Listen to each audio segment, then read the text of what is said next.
Ahmet. İkinci gole gidiyor Beşiktaş. Ahmet.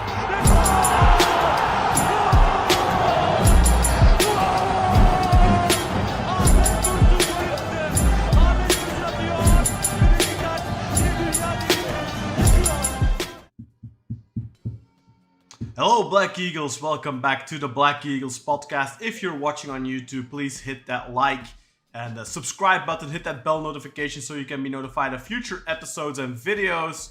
And if you're watching on delay, drop us a comment. If you're watching live, join us in the live chat. My name is Kaan Bayazit, and as always, I am joined by my co-host. The first is the one, the only, and his camera has gone small now. It's back. I just fixed it, and now it's went small, so I'm gonna have to fix that again. The one, the only, Sinan Schwarting, live from New York City. Sinan, how are you doing, sir? While I fix this camera issue we've got here. I swear to God. Please. I feel... Oh, hey, it's fixed. There we go. I fixed it because I have two cameras set. Because I'm Yeah, prepared, Sinan. That's right, that's right. Now I know about a little bit about the background, too. So, yeah, I was going to say I feel slightly reduced, but that was a joke about the size of my screen. Now I don't know what to say. No, I feel great. I'm not too down about what we're going to talk about today because I feel like it's just a minor setback, and things should still be headed the right direction, hopefully. But yeah, besides that, it's good to be back to commiserate. Good to be back on the therapy session with you folks, group therapy. How about you, Cartel? How you doing, sir? You're stealing my thunder here, Sinan. I was going to introduce this man. Oh yeah, you need as the man at from least Glasgow. to my knowledge, top 3 most handsome Black Eagles in Glasgow. Cartel. Well, thank you very much for the kind words, Kaan. I only know the 3, and I don't know where you rank in there. Fantastic. Got my espresso cup back. Thank you very much, Kaan, for the introduction. Obviously, not a very good result on Monday night. We've got a lot to unpack, a lot to talk about. I think personally that the referee fucked us over. To be honest, although we weren't very good, the referee was bad. But we'll soon get to that. Yeah. I didn't think we were too bad actually, guys. I thought the first half we were okay. I thought Gaziantep were very well organized. They contained us well enough, but I didn't think we were bad. I felt like we were playing decently, and we were playing against a well-organized, good opponent. Sometimes you can play these matches where you're like, the opponents are shit, and we are just not doing anything. But in this game, I did really feel like it was kind of Gaziantep's... they kind of deserved to contain us. Like, they did a good job, I thought. Sometimes with some hard tackles, some not necessarily dirty, but now dirty in the sense of using all the tools at their disposal.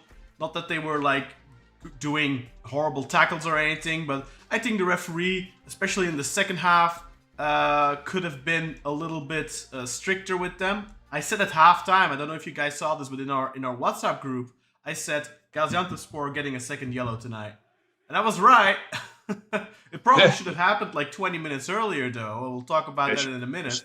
There should have been more than one. That's they could have had 2 or 3 guys off, to be honest. Yeah. Well, we'll talk about all that.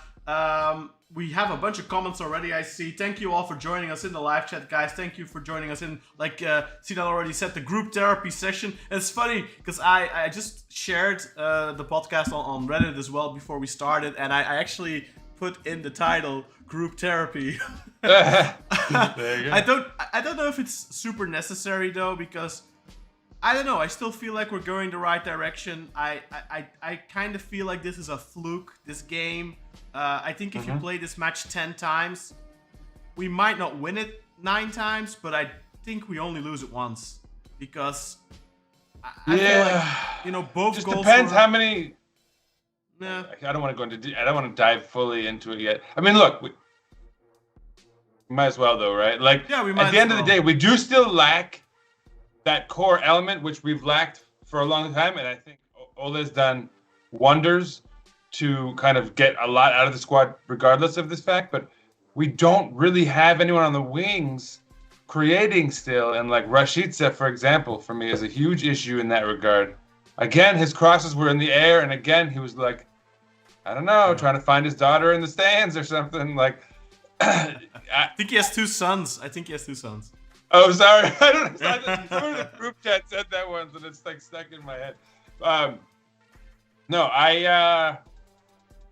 Yeah, like it really. This was a case of a slight deja vu. You know, it reminded me of that era of Giovanni ball when we were playing really well. It felt like and controlling the match, but we just somehow weren't getting the ball on goal enough. And I think in this case, it really felt like it was in large part just, you know, where we'd had success getting the ball in from the wings low. They were going high this time, and the crosses were all off once again. It was kind of a reversion to that. That was the only slightly sort of depressing aspect of the match for me. And if anyone noticed, I put the Knicks hat back on. It's been giving me good luck lately, so I think it's I felt like I had to. I think it makes you look a little bit like a hipster, but you kind of are. So I think that's okay. I just want to give the people in. Yeah. What? Sorry. The history of it was I wore it for the Schwarting report that one day because we were playing the Heat that day, and it was like mildly to troll Cartel, even though he wasn't even on air. We won, and so I was like, oh, okay, that's funny. So then I put it on during the last episode because Cartel was here, and I was kind of rub it in a little, how we beat the Heat, and then we won that night again. And so at this point, we're playing tonight. And if we win again tonight, this hat's going to basically... So I was just joking in the group chat about how I'm trying not to be superstitious about sports, but here we are. You are probably the most superstitious guy in sports, man, I know. See if we lose the next game, man, you better chuck that hat in the bin. Oh, but we've already won with it. We've already done it. But maybe, yeah, we'll see. We'll see how this goes. All right, we're going to read all... We're going to get to all these comments. I don't know if there's sports overlap like that. We're gonna get to all these comments, guys, but just a shout out, Finnish Kebab, Omer Gunal. Khan 2.0 is back. Hello. Again, Khan 2.0. It's fantastic that he amended his name. Thank you very much. That. Yeah, I hope 3.0 comes in with I hope he joins later on as well. Hacks Hodjo in the chat as well. Emirhan Guven, he said, what an intro. Whoa. Now, I'm wondering whether he's talking about our video intro, which is awesome. Oh, he definitely is. He definitely is. Which is awesome, by the way. Yeah, it really is. So thank you. I thought it might have been for my intro, you know, my introduction. But no, I definitely think it's about the video intro. I feel like a lot of people miss out on that video intro because... I think Finnish Kebab commented on it last week, and I swear we've been using it for like 2 months. Who else is in the chat? It's great here? Though. It is great. It's funny. I don't think we've really talked about that, Con. I don't know if you want to like explain it, you know, or anything. I think we might have mentioned it once, like, but yeah. You know what? I am very before we start from the heart videos. Is also here. Yusuf is here. Mert is here. So many people in the chat right now. Keep it coming, guys. Nasser is in the house as well. So let us know how you felt about this game, guys. We'll get to all the comments in a bit. The video is actually something we have been given the permission to use from somebody on Instagram who makes fantastic drone videos. I forget the ad. I will add it in later. I'll actually look it up in a second here. But our friend Asim Budai, who's also a drone enthusiast, and here it is.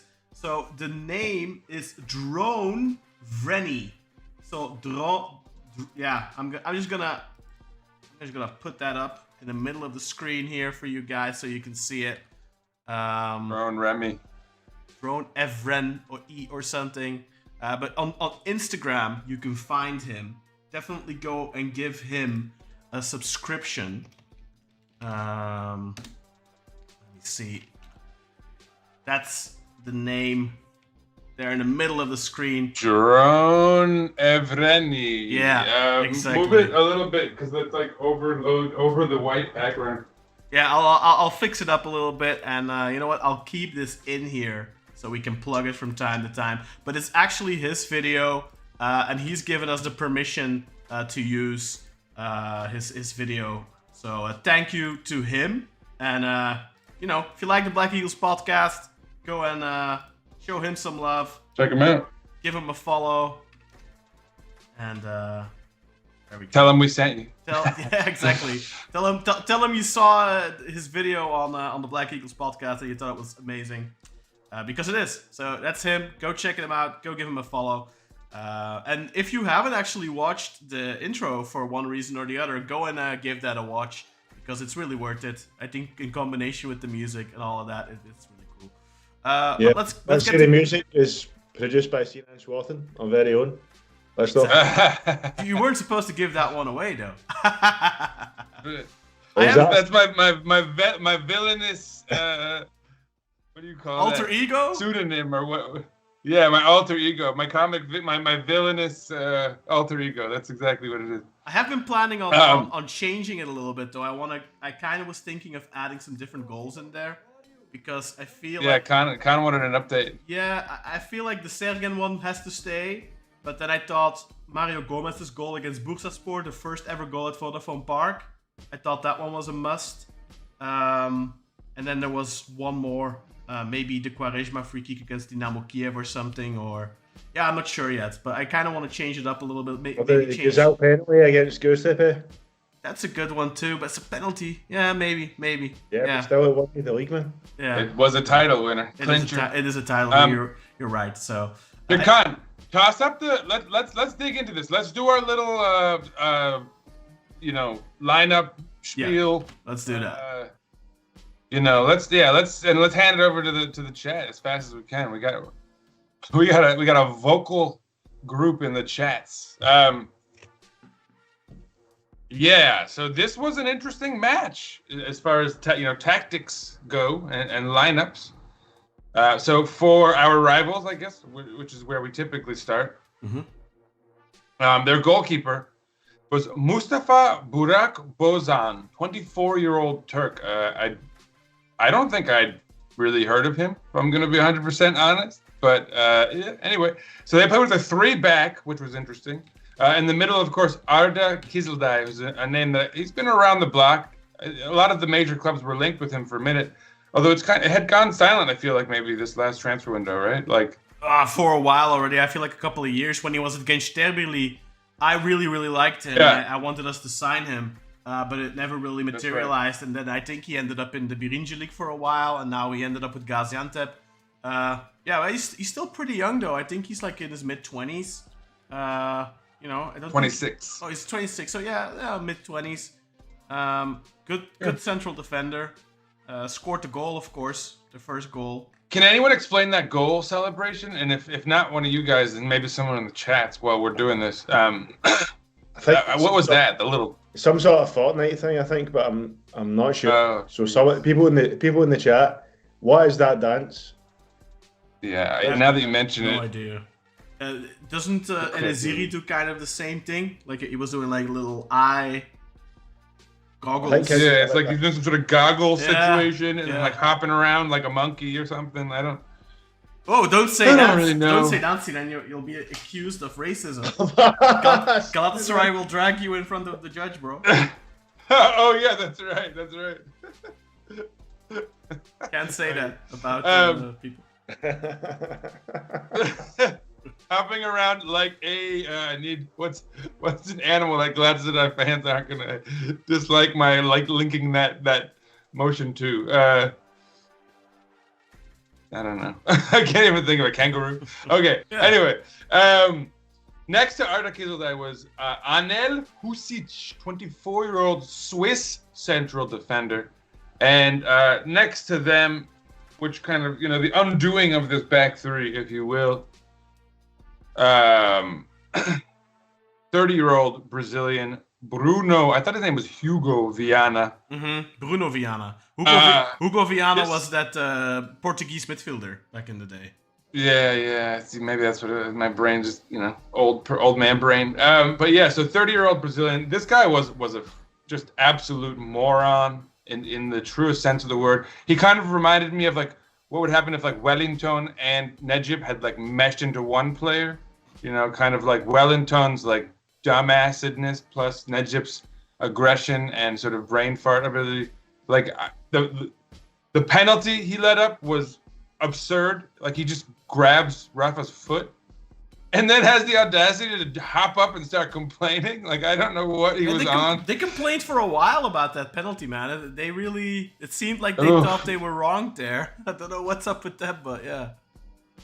They spent a lot of time complaining and whining and flapping, and I mean, they were pretty shameless, to be honest. But I guess that's how you got to be when you're the type of club they are. You know, where against as much talent as they have against. They are coached by a Galatasaray legend, so you know, the whining and the diving. I think he's teaching them how to dive, just like the others. Yeah, I mean, you know, like I've you know, I'm pretty sure. Selçuk İnan probably has a 1 hour a week diving session in his training schedule. You know. Did you not think that Selçuk İnan seemed like very aggressive on the touchline as well as the oh yeah, for sure. No, it wasn't the first game against us as well. But you know, I'm not gonna act like I don't watch like I watch Gaziantep every week. So that just might just be his coaching style. He also plus you have to think like this is a guy just starting out his coaching career. You know, he's trying to get noticed. Sooner or later, Okan Buruk is gonna end up leaving Galatasaray, right? Whether it's through the front gate or the back gate, and then guys like Selçuk İnan and Arda Turan, they're gonna be the first in line, right? So depending on what Arda's gonna do with his career, if let's say he moves to La Liga or something, then Selçuk suddenly could become the front runner if Okan at some point leaves. True. So you know, can't blame him. And he was a bit of a hothead on the pitch too back in the day. You know, he could get a little fiery. He's a winner. Anyway, that Bruno Viana guy, so yeah, that was a really incredibly stupid penalty he gave up. And then, I mean, you could argue maybe he kind of had to some extent, because like Rafa Silva was going to put that away otherwise, or like find someone who could easily have put it away. But you don't think so? I didn't see it properly. Did he actually like make a move with his hands to grab Rafa? Like I had the impression that he just came sliding in. And his hand was just like I don't know. I think from one angle he definitely hooked his leg. Another angle it didn't, in my opinion. So didn't what? Sure. Like it wasn't intentional? Yeah, well, one angle it looked like it was deliberate. From the other, it just felt like his arm was kind of like sliding across the ground and. Look, could be. Look, I'm not saying it was intentional, but what I thought was ridiculous was him like being so mad about it being called like. Intentional or not, he like hooks the guy's leg. You know, like it's 100% a penalty. I believe there were some Galatasaray trolls online that were saying, "Oh, he's supporting himself with his arm." Look, that actually applies when it's a handball. No, it doesn't. It doesn't matter if it's a handball. That can that can come into play. But this is like he's taking out the player with his hand. Like that's a foul. That's a penalty. You can't. Like, there's no discussion about it being a penalty. I thought it was harsh to give him a yellow card. I didn't think it was necessarily. Yeah, I agree with you there. The second yellow is. I'm assuming they must have thought it was deliberate. You know, they must have seen the angle that Cartel was talking about. Second yellow is 100% yellow. By the way, I've seen red cards given. Oh man. That because I mean that's like. I was gonna make fun of this even more. Yeah. That's a high boot with follow through. He did like high boot, full cleat, and it's funny. So at this point, like. There was a yellow given for I forgot who it was. Masuaku was stepped on by we haven't even done their lineups yet, but he was stepped on at one point and they got a yellow. And then there was a lot of like back and forth. There were a lot of like accidental steps, which then they were like working up to try to get a call for it to make like, oh look, you gave it for that, you got to give it for this, and it kind of actually went both ways for a while. And then like it all kind of culminated with Viana. Just full-on foot stomping. I think was it Masuaku again? I think so. It was Masuaku. I think so. There was one of their guys got a yellow for, like you said, like a foot stomp. But like you know, we see those happen all the time in football. They're kind of incidental. Two players going for a ball. One is a fraction later than the other, and that was a yellow card. But then we did the same thing a little bit later, and we did not get a yellow card. And I thought to myself, I mean, you kind of have to be consistent here. if you give the one guy yellow, you should have given our player a yellow there as well. But yeah, sometimes the referee sees it, sometimes they don't, I guess, Yeah, well, and the one that they called was like right in front of the ref, and I think he was kind of like, "Wow, that was I saw it. It was right there. Like you're not going to be able to refute that one." But so yeah, but anyway, Viana was a bit of a boneheaded moron. I thought besides him though that those other two guys were pretty solid on the back line. Let's get through their roster. In the center of their midfield, of course, Badou Ndiaye, a name that many will recognize, 34-year-old Senegalese central midfielder. He played next to, oh boy, I'm having a 3-4-3. I'm on FOTMOB, and then Bian has a 3-5-2. So I'm not sure how to do this, but anyway, supposedly next to Ndiaye was Ogun Uzdijek, 26-year-old central midfielder, who was, I don't know, I thought pretty solid. Should have gotten sent off. 100%. He did get, he should have absolutely been sent off. Yeah, he got the sent off right before their equaliser. He was a petulant. Exactly. Yeah, prick. he got he got the first yellow, I think, for that step on, and then a couple of minutes before their equalizer, Ox goes past him and he just pulls him down, like a professional foul. And our players are like, hey, you got to give him a card there. The whole stadium's going crazy. It's always a yellow card. That is a second yellow card any day. And he doesn't give it. And Selçuk İnan knows this, knows they got away with it. Him off, and he takes him off instantly because he knows if he makes one more foul. And didn't he fake like he was injured, kind of? No, I don't think so. No, I don't think that was pretty sure Ogun gave the pass to the Polish guy, Kozlowski, as well, before the free kick, and then it was before the free kick was taken. That's when he made the change. So it was literally one after each other, I'm sure. Yeah, it was. There was definitely some linkage to it. Yeah, but he should have always gotten sent and off.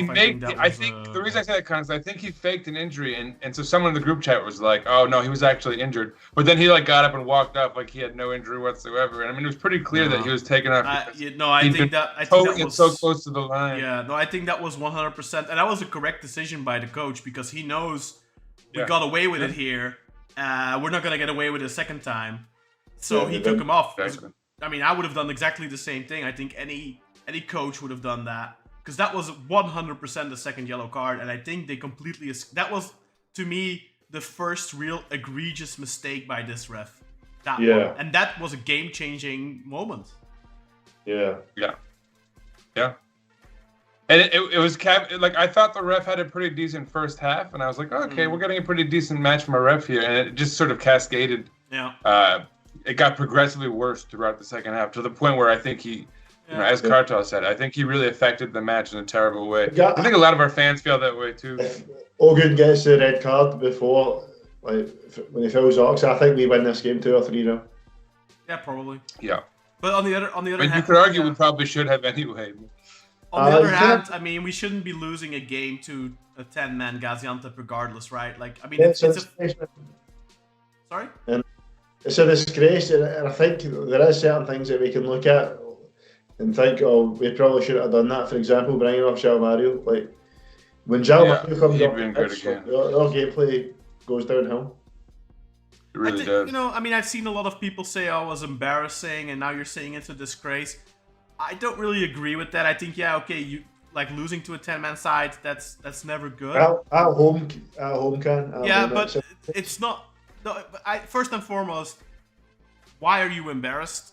It's not like you shat the bed, It's a disgrace. I mean, it was a fluke. Let's be honest. It's not like they outplayed us at 10 man. We were pushing for the second, and then we had a collective brain fart at the back, conceded a stupid goal, a really dumb goal where multiple players switched off all at once.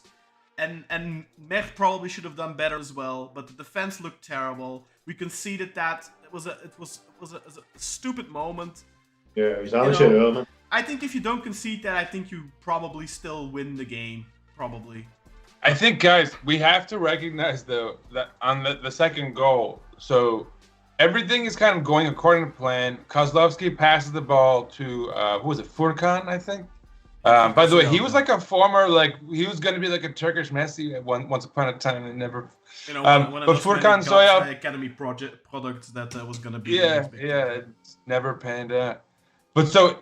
In his defense, so he gets the ball and he's going to the left and he makes a very sharp, clever cutback. And I swear to God, 4 of our defenders fall on their ass as a product of that cutback. And he just has an almost, I think this is where Mert should do better because he just doesn't have the angle cut off at all for some reason. But it's like nobody expected this guy to pull off a move like that. It seems like. Don't think we can talk about that. Let's get through their lineup so that we can get off of. We're talking about the goal now, so let's finish the goal talk because we're on it anyway. What did you say, Katha? I think there's no excuse for that, man. I think it was just complete amateur off it was. Amir's kind of jogging, he's not as if he's not in a rush to do anything when really he should be trying to pick up a player. Jedson's caught ball watching. Emirhan was doing fucking nothing until it was too late.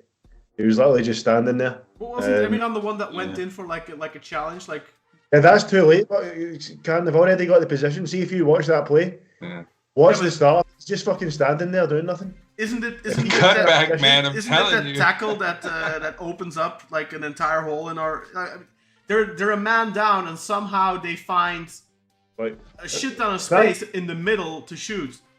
If he takes up a small position to block off like running lanes, that goal might not happen. And then I think Amir is kind of dog. And Jedson could have covered for Amir, but Jedson was kind of ball watching as well. And then that's how Furkan got free. Then obviously Emirhan does make a last minute attempt to run in front of Furkan and block it, but it's too late by then, man. You should be taking up a position before it happens. Mm-hmm. I don't quite understand. It was almost like situations like in the past, right? You've seen where they get like a throw in before the team is set, and I don't know why the team seemed so out of sorts at that moment. Fucking I'm quite curious. Holt was away out on the left as well. Like, what the fuck? Yeah, he was like in La La Land. Yeah, I really have no idea. At least he was trying. He was like pressing and trying to win the ball back. The start. He got hit off balance by that cutback, man. I don't know. I don't want to underplay that. It really was a solid move by Furkan that I think nobody in their right mind would have expected. Like, who the fuck is this guy? Anyway. Next up, by the way, let me finish their lineup. So we have Alexandru Maxim, 34-year-old Romanian, who they have in the middle. Fatmov has him as a. So Fatmov has them with has a right mid and a left mid, and then 2 wingers as well up top. So a very wide formation. Bean probably has a right, and they have Maxim in the middle.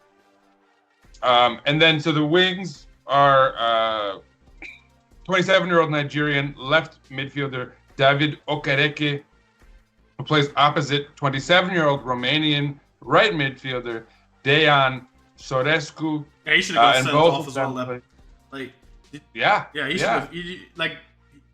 I think, Katla, you were saying that there should have been 3 red cards, and Ogun should have gotten sent off, Viana should have got sent off, and Sorescu 100% should have gotten sent off because he pushes Emirhan on the touchline. Emirhan reacts, they both get booked, and Sorescu then goes and applauds the ref. Yeah. That's always a second yellow. Exactly. I saw him, and sometimes they do it and they do it a little inconspicuously, but he did it super blatantly, and I was I was fully expecting him to get a second yellow, and it was nothing happened. If that was the reverse, I'm sure one of our players gets sent off, especially if it's right before the derby. Yeah, of course. I don't get how the standard. Did you guys see Gezal get sent off against Fenerbahce? He got sent off in a matter of 5 seconds for much less. I think he did say fuck off. Yeah, so players say fuck off all the time on the pitch. especially foreign players. It's said all the time. Like, this is way more. It's worth noting that Gazelle's first language isn't English, and I think I've noticed a lot of foreigners say "fuck off" more as like as an expletive rather than as a targeted like it's not like "fuck you." It's like, oh, fuck off, man. It's said all the time in football, all the time. Just mic up the field. The amount of times you hear it to the referee and everything. Like, and this is like, this is like super obvious. Mocking the ref. Send him off, send him packing. What is he doing? And like, it's not even like he just blatantly pushed Emirhan down as well. Like it's not like he didn't do anything. Like, I could have understood if he didn't do shit and then he got booked and then he's like, oh yeah, bravo, you fell for it. Then I would get it. Then I would sympathize with him. But he just blatantly pushed Emirhan. So I don't even know why he's clapping. Just, So he should have 100% gotten sent off as well. Yeah. Anyway, up top for them, 28-year-old Ghanaian, 28-year-old. I already said that. The striker, rather, Emmanuel Boateng, who played next to 21-year-old. Now, this was an interesting player who, he was probably the man of the match, certainly for them. Polish. Kozlowski. Apparently he's listed as a right winger. Kacper Kozlowski, and he was good. He had a number of shots from outside of the box in the first half. Like the only real danger they provided. He's on loan from which club? I think Rennes or something. Yeah, I think he's on loan. He's a pretty high profile talent. So it was a pretty big surprise in the summer when he went to Gaziantep actually, because he's seen as a pretty big talent, and I think we could see he was definitely one of the better players. I would say Burak, the goalkeeper, was the man of the match for them, because I think at 1-0, he makes two the two saves. Yeah, the first the Jedson and then the Joao Mario. Yeah, the Jedson and the Joao Mario, especially the Jedson one.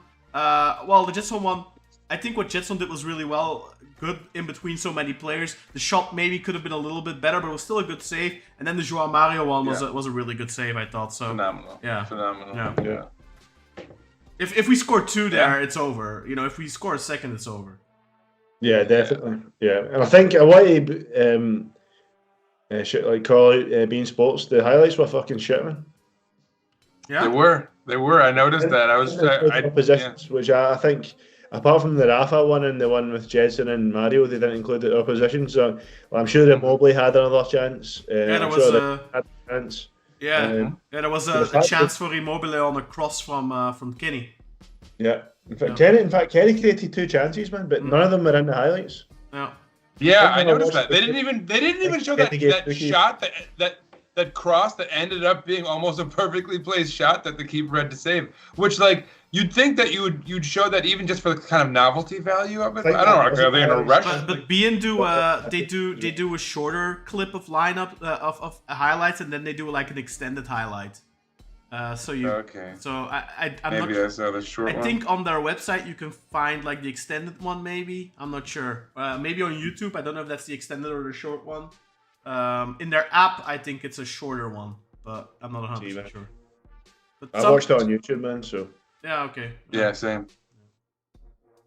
So let's do our lineup quickly so we can get our lovely faces back on the screen. For us, of course, Mert Gunak in goal. Not his finest day, I would say. And for the back line, too. So Emirhan Topçu and Felix Udokai.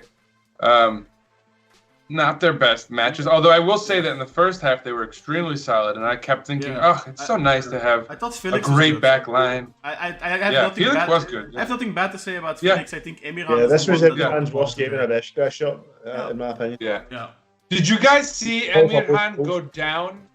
So they were running back, and Emirhan went down looking for a foul. Yeah. And I think he may have luckily gotten it, but there was a slight contact to his face. And he may not even have gotten it. No, I don't think he did. I think he just stayed down. I seem to remember something like that where I think it might have been Emirhan, and then he just stayed down, and like they kept attacking, and he just stayed on the ground. And it's like, dude, you're not getting the call. Get the fuck up. Go. Yeah, I think it was against Boateng or whatever. And Boateng kind of beat him to it. He had the step, and he kind of went down looking for a foul. And it's like, okay, fine, go down, but then get the hell back up when it hasn't been called. Every time, like, that's one trait that bugs me a little. Every time that happens, I'm reminded of Ersan Gülüm. I don't remember what game it was in, but I remember him doing it, like going down super soft on like contact with a striker, and the striker he goes down, the striker takes the ball and scores. And every time a defender of ours goes down easily, I am reminded of that goal because you're gambling, especially if you have the ball.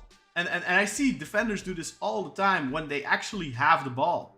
And all they have to do is either pass it back or clear it or something. But instead of doing that, they try and get the fall and get the free kick. Sell the foul. And Come on, man. I don't understand. It's an unnecessary risk. Okay, you can reset the play, but just pass it back to the goalkeeper, man. Like, don't take a stupid risk like that. Because if you concede on something like that, if the referee decides not to give it, and I think if you're going down easily, then the referee is in his right to not give it. So, yeah, I don't like it when defenders do that.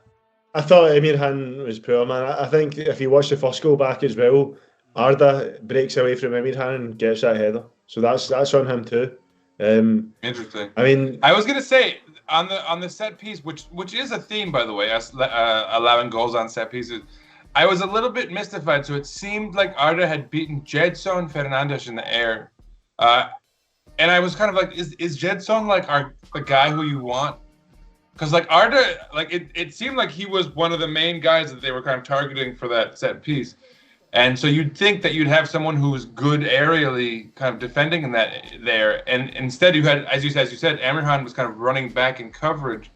And the person who was like supposed to be up there getting the ball out with their head was Gedson. So I wondered about that. Like, is he the guy you really... I mean, there's been rumours in the Turkish press recently that Emirhan Topçu's started a relationship with a famous influencer in Turkey called Darna Bilic. I want to say, Emirhan, my friend, in life, you're going to have girlfriends, you might break up, but you always need to give yourself 100% to football. I mean, I'm not saying that's the reason, but if the reason is, man, that you're too busy thinking about your girlfriend instead of focusing on this game, you're not going to make it, man, at this level. If you want to continue on this, you're on, man. You need to focus at all times. Like, you're talking some tabloid shit right now, man. Like, all these footballers have beautiful girlfriends, supermodel girlfriends, man. Like, it might not be the case, man. But if that is, man, I'm just warning you. Warning you. Like, how are you ever gonna know if that's the case? I know, I mean, I'm just always just gonna be speculation. I'm trying to get his clicks here, man. Come on, and you're ruining it. He's trying to have a heartfelt. No, man, I'm sorry. That tabloid bullshit won't fly with me, mister. I mean, look, I think that's a little, like, the guy had an off game. He's allowed to have an off game, right? Like, he's been great for so many consecutive matches. Yeah. All the big wins this season. If he strings a few bad performances together, we can start this is bad for him because now Paulista is fit again. He was on the bench in this game. Someone's knocking on the door. Emirhan needs to be on his toes, man, because if he plays another game like this, then he's probably gonna be out, you know. And then Paulista's back in, so it's just he has to stay on his toes. But shit happens. I have to say we have to give some credit as well. I think the free kick from Maxim was fantastic. It was a fantastic. Very well played. And that just. You said that it's a team that we concede on set pieces, but actually under Ole Gunnar Solskjaer we hadn't conceded a single goal on set pieces. So this was the first set piece goal we conceded under Ole. I mentioned it was like a reversion to something we've seen before. But, and we should also highlight the fact that, I mean, despite the fact that I do think we can see that they've been working on offensive set pieces, we are still so ineffective on them. We had so many. We had plenty of corners. I will get to that in a second. I think plenty of corners, plenty of free kicks, and I feel like, especially against a team like this, Gaziantep, who I probably physically, in terms of height and all that kind of stuff, outmatch us a little bit. It feels like it's just like for them, it's like, oh yeah, go ahead, like we'll defend it, no problem. I feel like we're so like impotent when it comes to offensive set pieces, and that is really something I hope we address in the summer, where we hopefully get in like a couple of good offensive headers, and then somebody who can actually kick the ball properly. I don't know if you guys noticed, but when Kenny came on, he started taking the corners. And they I did see that, yeah. And they weren't half bad, actually. They were decent. No. Yeah, so they were. definitely something. He showed some flashes. Anyway, guys, so next up, I'll cue it up. You guys can sort of analyze this while I make my next coffee. But so this was perhaps the biggest tactical surprise or surprise formation-wise. But so, of course, Masuaku on the left side, who was, again, I thought, very solid. He actually... I had predicted him getting worse and worse. I thought maybe he'd found a lull after the last match, but I thought he was actually really solid in this match. But then opposite him... I didn't think he was that good offensively, I don't think, no. Well, we'll get there. So we also, while we're analyzing him, let's talk about Tayyip Talha Sanuc, who was a shock, perhaps, to play as a right back. I want to give a shout out to Murder Mert, who kind of predicted that perhaps when Masuaku goes on his little adventures up the left side, that they might revert into something of a 3-back. And I think everyone scoffed at him in the group chat for suggesting it, but really? We actually did see it a number of times, and we're fairly effective. We do that all the time, so... It's also worth noting. Yeah, we've been doing that this season. Yeah. And it's also worth noting that we gave up the goals after Tayyip came off, and it looked like he may have come off with an injury. So, I mean, hopefully that's not the case, but he did stay down for a long time after... If you want, Tayyip didn't impress me at all in this game. Oh, I thought he was decent. I thought he made some great tackles. He was slow to get back on a number of occasions, but again, if you kind of I thought actually, and this is a credit to Solskjaer, I think he had them positioned to kind of offset that weakness of his by kind of reverting to that 3-man back line occasionally. So he didn't need to be scrambling back. And I thought that was pretty effective. I think he was better than on both, but that's not saying much. But at the same time, I think we missed Svensson in this game. I don't know if you guys agree. Yeah, of course, yeah. But Svensson is, when he's fit, he's one of our most constant performers. So I don't think there's any shame in that we miss him. And he is very disciplined in both. Playing as that third central defender when Masuaku goes up, but he's also somebody that can contribute offensively going forward, and that's the thing we miss with Tayyip. Like the offensive contribution was almost non-existent, Yeah, 0. So what did you think of Jason Fernandez in this one, Eka? I thought he was more involved offensively than we have seen in the past games. Because we were talking about how he is being put more in the 6 role, but he was actually he had more offensive impulses in this match. I thought he was. Hang on, we haven't moved to the midfield, guys. Khan, you need to follow up on your thought about Masuaku. Sorry, I'm making the coffee, so that's why I put myself on. I don't want you guys to hear it. Someone said it sounded like I was peeing the last time. Well, I think you said you didn't think Masuaku was good. What's up with? Well, Masuaku's main job is offensive contribution, and I thought offensively he didn't contribute. So then it's not a good game for me if he doesn't contribute offensively. Yeah, it was man. It wasn't good. Yeah, he was going back to his high crosses as well, just like Rasicka. So it wasn't good. No. Offensively, he was fine. I don't think I caught him make any mistakes. But the thing with Masuaku is if his offensive contribution isn't good, then he didn't play a good game. Simple as that. He's the wingback. He did have one very bad pass that got cut out and almost led to dangerous attack. But other than that, he was fine. But again, didn't do anything special, I thought. Yeah, that's fair. I mean, I will say I thought he was solid defensively in a match where that's not enough. Amirhan had some lapses. But yeah, I think that's a fair. I'd say it's a fair analysis to say that he didn't contribute. And you're right. I even pointed that out, that the crosses were coming in high again, and that's never a good sign when it comes to our. In essence, he is our left winger in the system that Ole Gunnar Solskjaer plays, and honestly in the system that Gio played as well. He is essentially our left winger because Joao Mario, who plays on the left, cuts inside all the time, makes room for Masuaku. Masuaku's always, is essentially our left winger. So when his offensive contribution isn't there, and that doesn't mean he needs to get an assist every game, but he needs to be involved in build up and Well, see, this is my pushback, and it wasn't. I had myself on silent, so I couldn't respond. But I actually think that the maybe not Tayyip, because I mean, again, he went down with an injury, right? Like that seems to be the main issue with Tayyip Talha at this point, or Talha. I don't know where we're going. I actually think it's sort of an inspired thing to play with a right back who has that positional variability theoretically that can play in more of a central back role. I think Svensson is fine. He can actually do that pretty well too.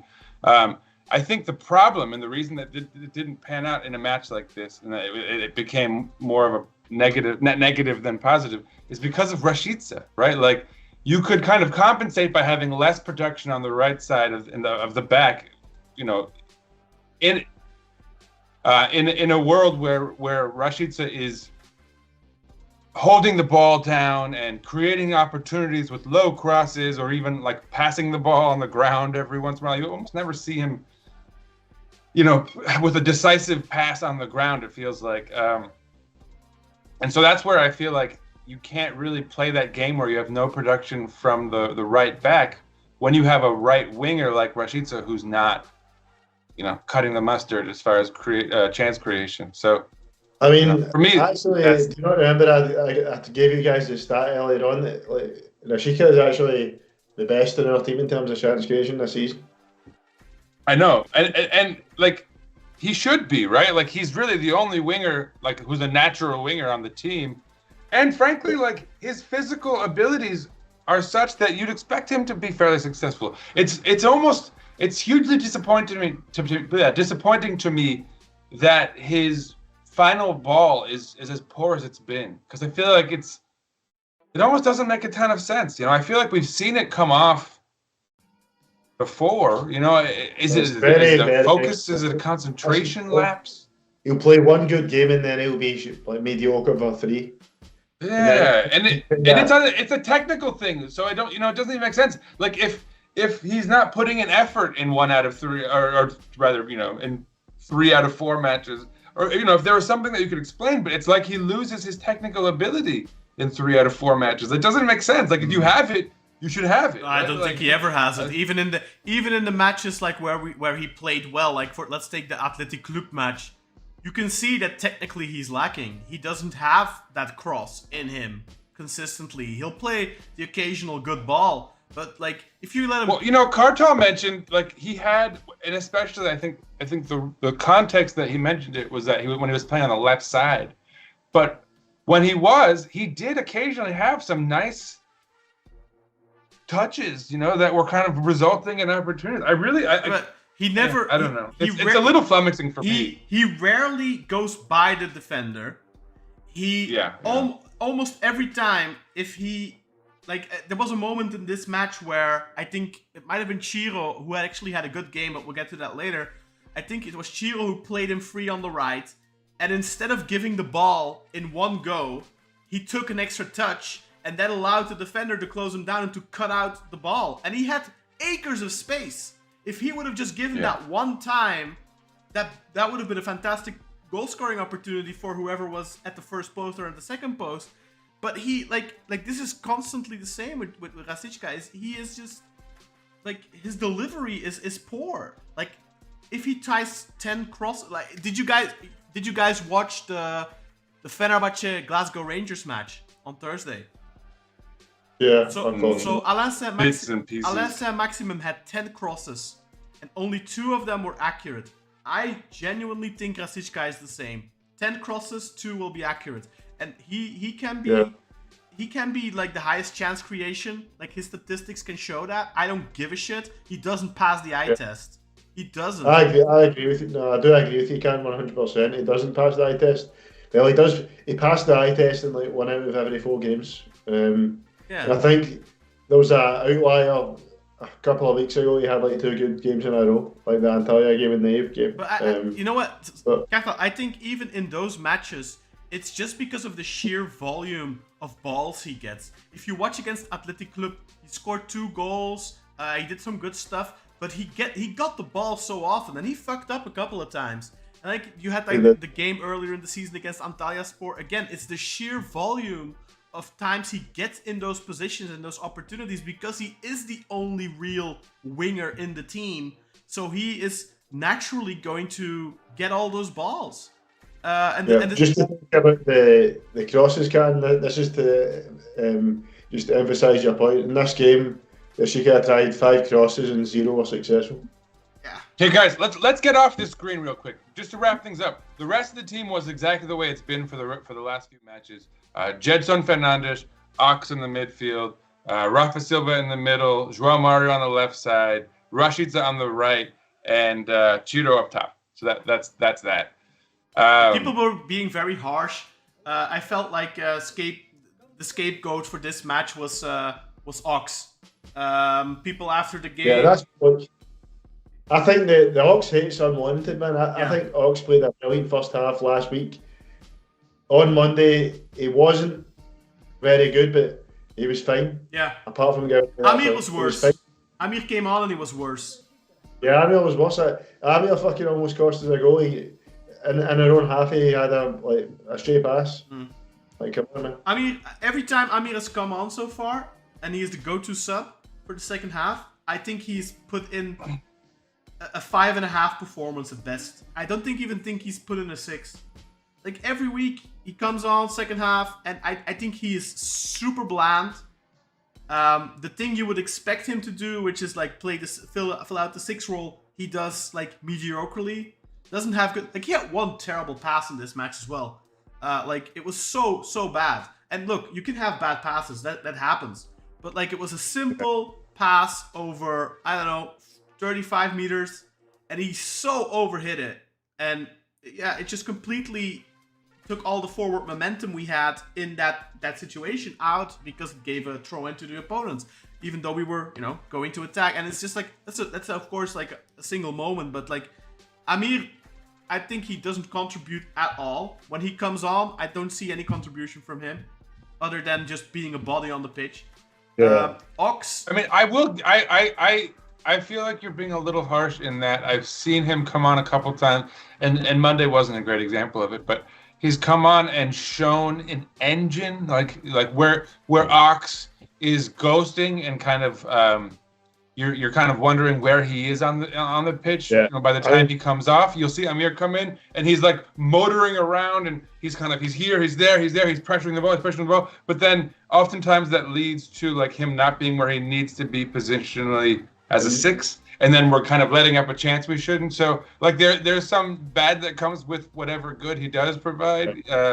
But I would agree that he hasn't been, like, there's nothing about Amir where I'm like, oh well, this guy needs to stay around. And I think credit to the team. Like, if Ole wanted to see him for himself and say, like, do we know for sure if this is a talent we want to keep around, or is he, someone you add to the list in the summer to get rid of? I mean, I think he's the latter. I would imagine Ole has put him on the list of the latter from what he's seen thus far. In my opinion on the whole Ox Amir thing, I think the team is worse with Amir on the pitch than it is with Ox. I think we play better with Ox on the pitch. Yeah. I think Oxlade-Chamberlain, I think there's a lot of kind of link-up play is much better. Like Isbury Euros, which is basically just making a comment because that's kind of the narrative about that guy. This is him. I think last week in the first half, Oxlade-Chamberlain was very, very good. This game, he was fine. Wasn't bad. Wasn't really that good either. It had some decent touches, I think. But obviously, giving away that foul was a big mistake. But I think in this stretch where Ollie's been in charge, I think when Ox is on the park, we play better than compared to when Amir's on the park. Yeah, so unless Elan comes in and look. Also, the truth is just we don't have a 6, right? And that's not Ox's fault. but if that free kick does not lead to a goal, nobody talks about that anymore, about that fall. Now people are talking about it and focusing on it because it leads to a goal. Yeah. But it's like, are we gonna who gave the free kicks away against Galatasaray? I don't remember. I think it's because it's Ox. If that's Gedson or if that's Rafa, I don't think people talk about it. I think it's because it's Ox. He's definitely the scapegoat. Yeah, the default scapegoat. He's an easy target. And look, I mean, I don't think he should stay. I think in the summer we need to try. Yeah, I do know that. You know, I mean, I think we can all agree on that. I just think that like people are like, I see it all the time. If Ox doesn't like do something really, really good or really, really fancy, it's like, oh, Ox is shit. Ox is shit. Like, he's alright. I think the problem right now is Elan Ricardo needs to come in. He needs to. I mean, supposedly he had back-to-back flus or something, or he was sick under the weather. Yeah, he got sick. Impacted by the cold weather in Turkey coming from Colombia. We need to get that kid ready as soon as possible, and we need to stop seeing so much of Ox and of Amir. I think that's the only solution. All right, guys. So what are we doing? Should we look at the comments now and catch up before we do the stats? No, let's get to the stats first. Stats first? Okay. Yeah, stats first. Let's just go through them quickly, and then we can get to the comments. Okay. Yeah, I guess we might as well just wrap up our analysis, right? And so as I think both Khan and Kartal have probably elucidated better than I, and not that I've been critical, but I just haven't really analyzed the team much, to be honest. But yeah, I mean, Beşiktaş statistically was the much better side. We had 59% of the ball to their 41, an XG of 1.77 to their 0.82. We had 18 shots to their 10, 6 on target to their 4, 2 big chances apiece. We missed 1. They scored on both their big chances. I mean, it's worth noting. So they had 4 shots on target, 2 big chances, 2 goals. And I think of their 4 shots on target, 2 of them were Kozlowski from outside of the box from quite a distance. So basically they had 2 big chances in the box, scored twice. Those were both of their shots on target in the box. So ruthless efficiency. And I think that speaks to how perhaps unfair of a result this was for us. But, that's life in football, as Khan basically insinuated. But anyway, again, 402 passes from us. So we were more present on the ball, more active at an 87% rate. So good efficiency in that regard, quality passing. They only had 271 passes completed at an 83% rate. Clearly, and I think even before they were ahead, they were playing a much more of a counter-attacking, kind of negative football approach in general. Not like park the bus entirely. They were pretty effective on the counter for the most part, especially that Polish fellow. But yeah, I mean, it is what it is. We were, I think, the more dominant side for much of this match. They committed 17 fouls. We committed 12. That's not as lopsided as it should have been. I think we've talked about that. They should have had at least 3 more, and a couple of those would have sent off some of their players. They were offsides 3 times or twice. We had 5 corners to their 3, which sort of suggests that the ball was on their side of the field for much of the match, as it was. That's also what possession and all the other stats suggest. So, I mean, all in all, I think you can say that statistically we were the much better side. And I think as far as the eye test goes, most of us would think the same. We probably deserved certainly at least a point out of a match like this, if not 2. And the problem is just chance creation again. And I think I'm going to go ahead and do it. Like for me, it's kind of mostly on Rashica at this point. João Mario was very effective until he came off. Anyway, Kartal, how about them duels? We didn't talk about this, guys. What did you guys think about the Immobile position? Was that a penalty? Oh yeah. That was 100% penalty. I didn't see it actually during the match though, and I don't know if that's a defense of them or not, because they should have had VAR booth. But I think he's looking for it.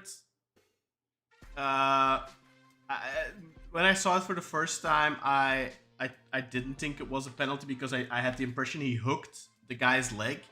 Then when I saw it a second time, which was a clip on Twitter, I thought, oh yeah, definitely penalty because the other guy initiates it. I've seen it again earlier, and it's like, well, Immobile kind of starts pulling. I think you can't give it. VAR can't give it because if VAR, well, then they would have to give the first pull, which is Immobile. So in hindsight, I guess it's not a penalty because if the referee gives it, then it's a penalty. But I don't think VAR can come in because Immobile technically initiates the pulling. And then I think you have to go with the first foul. first offense, and then it's not a penalty. So I think if the referee gives it, it's a penalty, but I don't think VAR can come in for that. Yeah, I'm not sure about that one either, but everyone's saying it's a penalty. But I think, look, they should have had 3 red cards. Like that's not open for discussion. Because it happens right before they get that equaliser. Yeah. And I think we were looking like at that point in the game, it was looking like we were going to make it 2 or 3. Like Rashika missed a chance, Jedson missed a chance. So like, we were pushing, and then that happened, and then the game kind of changed, unfortunately. Yeah. No, I fully agree with that. I think the 3 red cards is not open for discussion. Ogun should always get sent off. There's no discussion about Viana's second yellow. That could even be a straight red. And then you have the Sorescu one is also a very blatant second yellow. They're all 3 stonewall red cards. Whether it's double yellows or not, they should have all 3 gotten sent off. And the most important one is of course the first one, and that didn't get given. And I feel like there's been matches like that in the past where, teams get a result against us and they get away with that kind of stuff. And details tend to decide football matches, especially when you aren't, at the end of the day, we finished this game with Onur Bulut at right back. Beşiktaş are not super... Yeah. How should I say? We aren't super stacked. We aren't a super stacked team. We have one amazing quality player in Rafa. And then we have a bunch of other good players, but we also have weak links.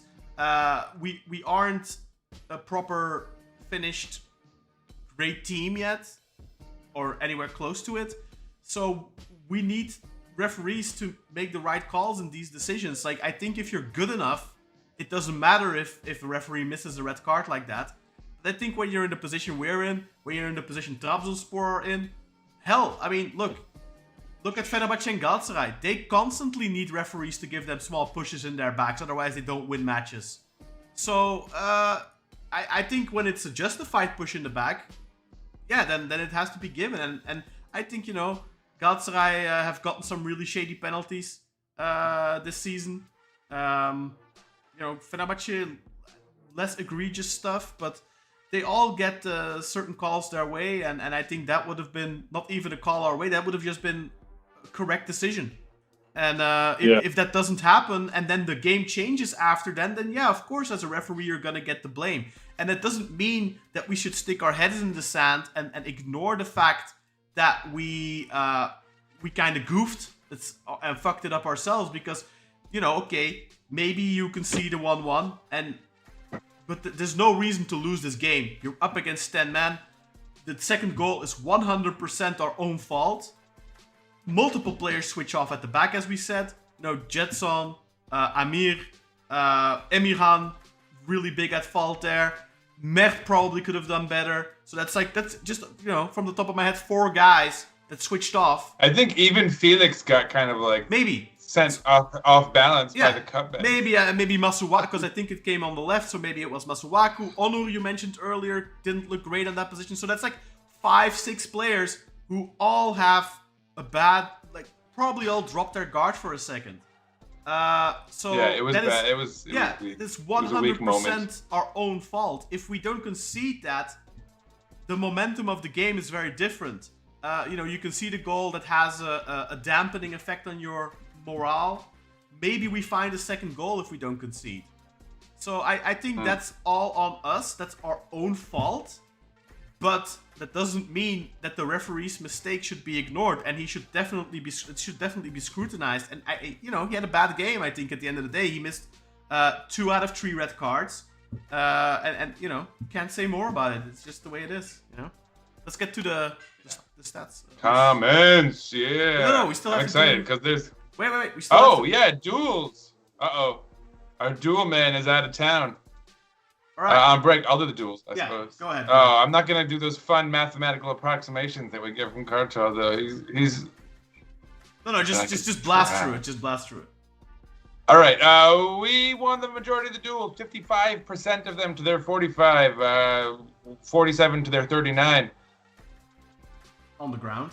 We completed more ground duels. 37 to their 29. At a 56% rate to their 43. Aerially was 50-50, which considering their goal was an aerial duel that we lost, that's probably affects how we view that. But still not bad, I guess, if you look at it on paper. Successful dribbles, we completed 7 at a 41% rate, which means we probably completed 7 of like 16 or something like that. I don't know. Cartel's better at this. They completed only 4 dribbles at a 31% rate. So 12. Right. 4 out of 12.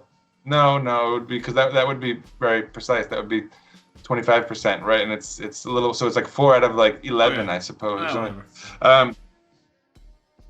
That's why we need you, Cartel. Where'd you've abandoned us? Anyway, discipline. They had 7 cards, or 1 red card. They should have had, as Khan said, 10 and 3. It is what it is, I guess. Let's do the comments, I suppose, huh?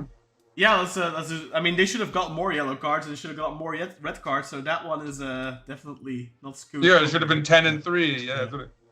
Alright, let's get to the comments. Let's get to the comments. Yes. Hey guys, Khan 2.0, Umer, you already given a shout out to all the. Just ignore the haze. Just get to the the comments. Hax Honcho says minor setback for a major comeback. Let's go. Yeah, let's hope so. I mean, it doesn't have to be that major. Even it's not, as you said, it's only a minor setback, so we only need a minor comeback, I suppose. And then Emir Hankoven, what an intro. We did a whole sort of bit of the podcast on that. From the Heart videos, the coach said he learned a lot from the loss, and I hope that means no more Ox and Immobile in the starting 11. Plus, don't want to see Onur Bulut coming on regardless. I only agree with the latter point. Yeah, I mean, the Heart. Onur Bulut is a necessity type of thing. I don't really understand why the Ox and the Immobile. Yeah, I think that's I think Ciro played a good game. I think he was good in this match. This is probably his best game since his injury. Especially the first half. Yeah. Also, it really merits saying that Semi Kılıçsoy has not made us think, oh, this guy needs to be playing instead. Like he's not at all. Yeah, neither has Mustafa. So like as long as not at all. Like Mustafa even less so. Yeah, if neither of those kids steps up, then there's no reason to not start Immobile anymore. As for Ox, again, I think that's a little bit of a case of necessity where Elan Ricardo, due to his consecutive illnesses, hasn't been able to get eased into the team yet. Amir isn't really a better alternative, so Salih Uçan is another option. But I think there's a reason why Salih Uçan has been getting very few minutes under Ole and very few minutes under Gio. He got minutes under Serdar because the fans were clamoring for Salih. But I think people just I don't know. I don't understand clamoring for Salih. Yeah, but that should never be your solution. People should just start understanding this is a guy that throughout his career has had the same exact issue everywhere he's played, except for Alanyaspor, where he has kind of been phased out because he's not a good trainer. And he doesn't, But it's not even that. I mean, look, we've seen him on the pitch. He's really good in 1 out of 5 performances, and then for the other 4, he's just almost a net negative, if not like an obvious net negative. Yeah. I mean, Rashida's maybe 1 in 5. Salih's like even less frequent. I think Salih has, when he does have brilliant moments, they're really, really good.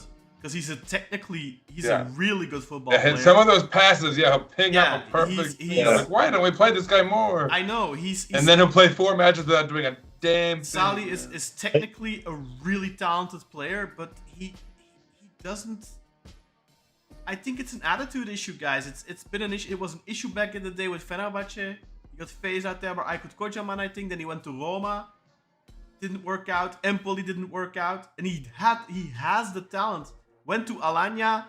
And Alanya, a lot of these players like Salih, who kind of like pick and choose their moments, they stand out with those small teams because we only really see the highlights, the good moments you see. Yeah. And there's not enough fans and there's not enough Alanyaspor fans to complain about, now he played shit for 3 games.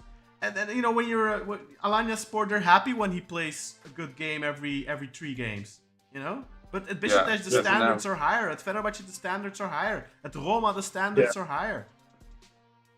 Yeah, I agree with you guys that Sarri should never be a starter for Beşiktaş, but I do kind of understand why fans wanted him to get more minutes at, under Gio, because I feel like he was getting like a few minutes here and there under Gio. He was looking very good in those minutes, but as soon as he started like getting like substantial minutes again, we started seeing Sarri slip back into those old ways. So it's just proof to the fans that like you can't teach an old dog new tricks. The guy's 30 years old now. But he's not going to change. How long has he been playing for Beşiktaş now? 4 or 5 years? I mean, so it'll be 4 years, man, in the song. Yeah, and we as Con 2.0 says, Sarri overestimates his abilities, as do some of his fans. And I think, I think that the main, you know, Kartal, not only should we not view him as a starter, and I think you're right, like there are times where you need some sort of inspiration, and I think you're looking for a solution, and it seems like we could have used him. But I think anyone who sort of drums him up as like, this is why we're not getting results or whatever, you know, like you can't put too much on the guy at the end of the day, right? You've got to be realistic in that when you bring him out there, it's like rolling the dice, literally, right? Like you're looking for one number and there's 6 numbers on the dice. And so there's a 1 in 6 chance that you're going to get the number you want. And I think that's kind of how it is with Sarri, right? I'll go one step further. I think a guy like Sarri, and I'm sure he's a great guy. You know, I've seen the behind the scenes videos, him in training. He seems like a really nice guy to have around. But I think he's detrimental because he's 30 years old, like Kartal points out. He's one of the Abis in the team. He's one of the Abis to Simi, to He's Mustafa, like a veteran. He should be a veteran presence. Right? He should be giving the good example. He should be training hard, working hard like Necip.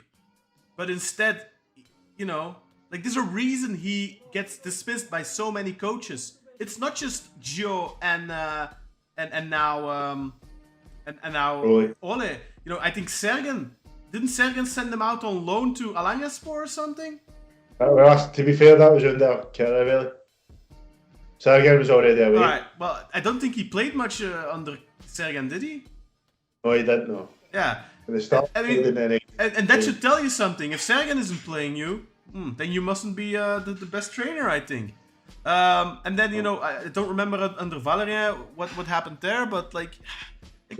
He did play a lot under Ismail, to be fair. Well, and under Aykut Kocaman at Fenerbahçe, like I said, like his career in Italy didn't pan out because of reasons, you know?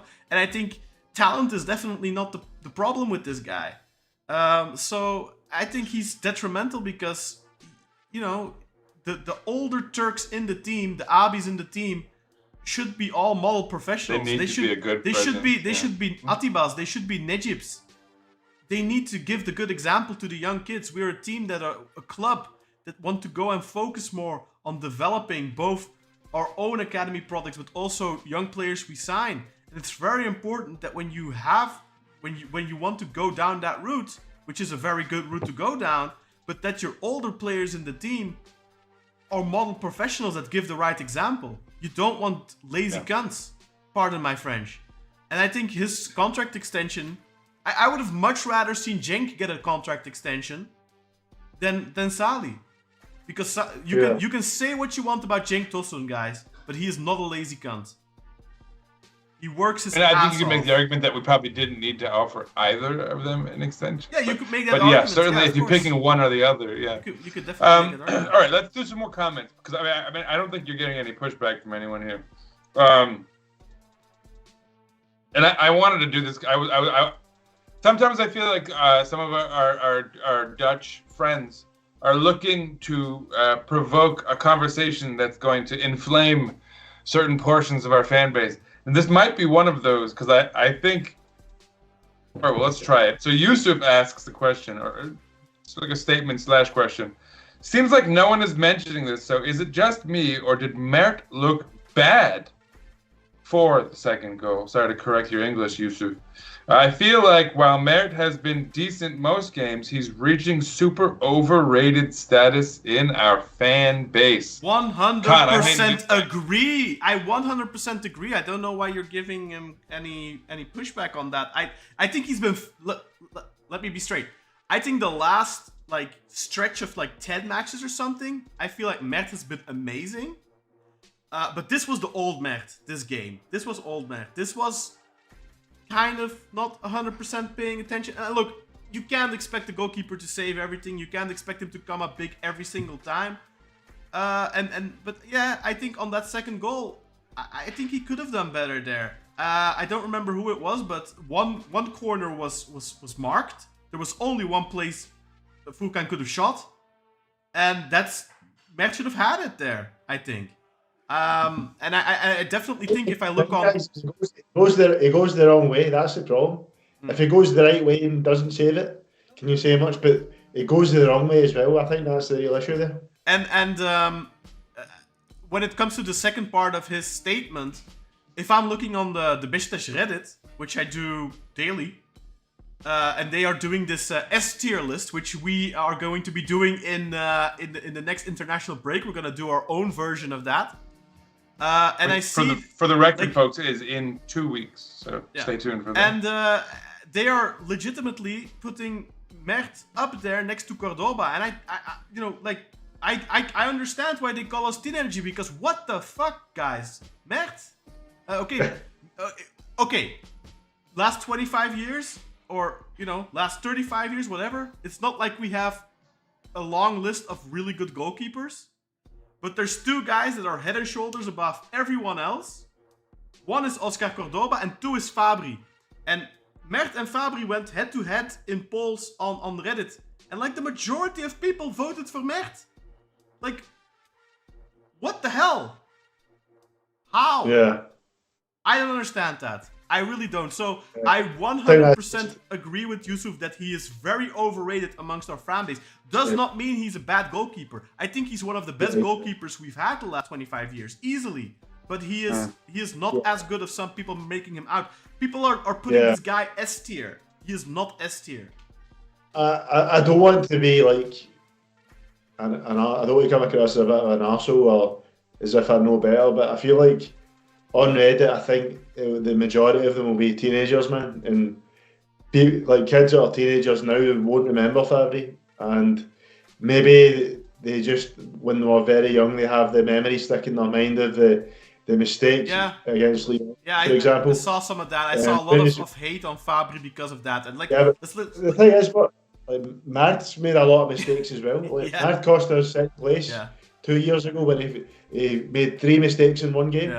Yeah, and the thing with Fabri is like he was in second in that season. Fabri was, because I was a bit young for like to properly understand Cordoba. I was I just turned 5 when we won the title in the 100th. I think I was like 8 when he left, so I was quite young. And back then we didn't have as good access to like the Super League in the UK as we do now. Most of my following was watching, like, reading the live commentary in SportX, so I didn't watch most of the games. Well, I didn't really watch any of them unless it was Champions League or when I was in Turkey during the summer at that point. But with Fabri, man, like, Fabri's the best goalie that I've properly been able to comprehend for Beşiktaş. Like, obviously, I can't say that he's better than Cordoba because I didn't properly watch Cordoba. But in terms of Fabri or Mert or Rushtu or Cenk Günen or Hakan Arikan or Tolga, Fabri was the best, man. Like, people talk about that mistake against Leon, but keepers are going to make mistakes. See, if you want to see one of the best goalkeeping performances ever, rewatch the second leg against Leon in our stadium. Fabri was like God mode that game. It was phenomenal. Yeah, he Cartel, I'm just glad that Cartel's now old enough and he's lived through enough generations of Beşiktaş where he can see the way that people's youth can kind of influence how they view, because we've had in the past sort of arguments with Cartel where you viewed things with very rosy glasses and we're like, but that's because you were coming of age when that was like I think like that was your sort of seminal moment as a Beşiktaş fan, as a young person. And I'm glad that you're starting to see how that can influence people's perspective on things, because I think absolutely, like, Yeah, the idea that one could look at Fabri's impact on the club and see him as a negative is ridiculous to me. Yeah, 2 years. Even I am a huge Cordoba guy. I think you could probably make the argument that in some ways, it's a smaller sample size, but he might be the better keeper. Fabri might be the best keeper. He I don't know. played for us really for 2 years, guys, and I mean, how many mistakes of him can you remember? There's the one really big one against Lyon. It seems like people remember one. Yeah, and you have to also, I mean, people blame Fabri there, and okay, he makes a big mistake, but he also should have never gotten that pass under so much pressure. There were like 3 people putting pressure on the ball there, and like, I think they should have just hooved it up or something like that. Like, it's not just Fabri who fucked up there. And I think he 100% redeems himself in the next match. And it's not his fault that we missed so many chances in that second leg. We could have won that game 3-1 and gone through and wouldn't have had to go to penalties. So, For sure. Anyway, yes, I agree with you, Sufa.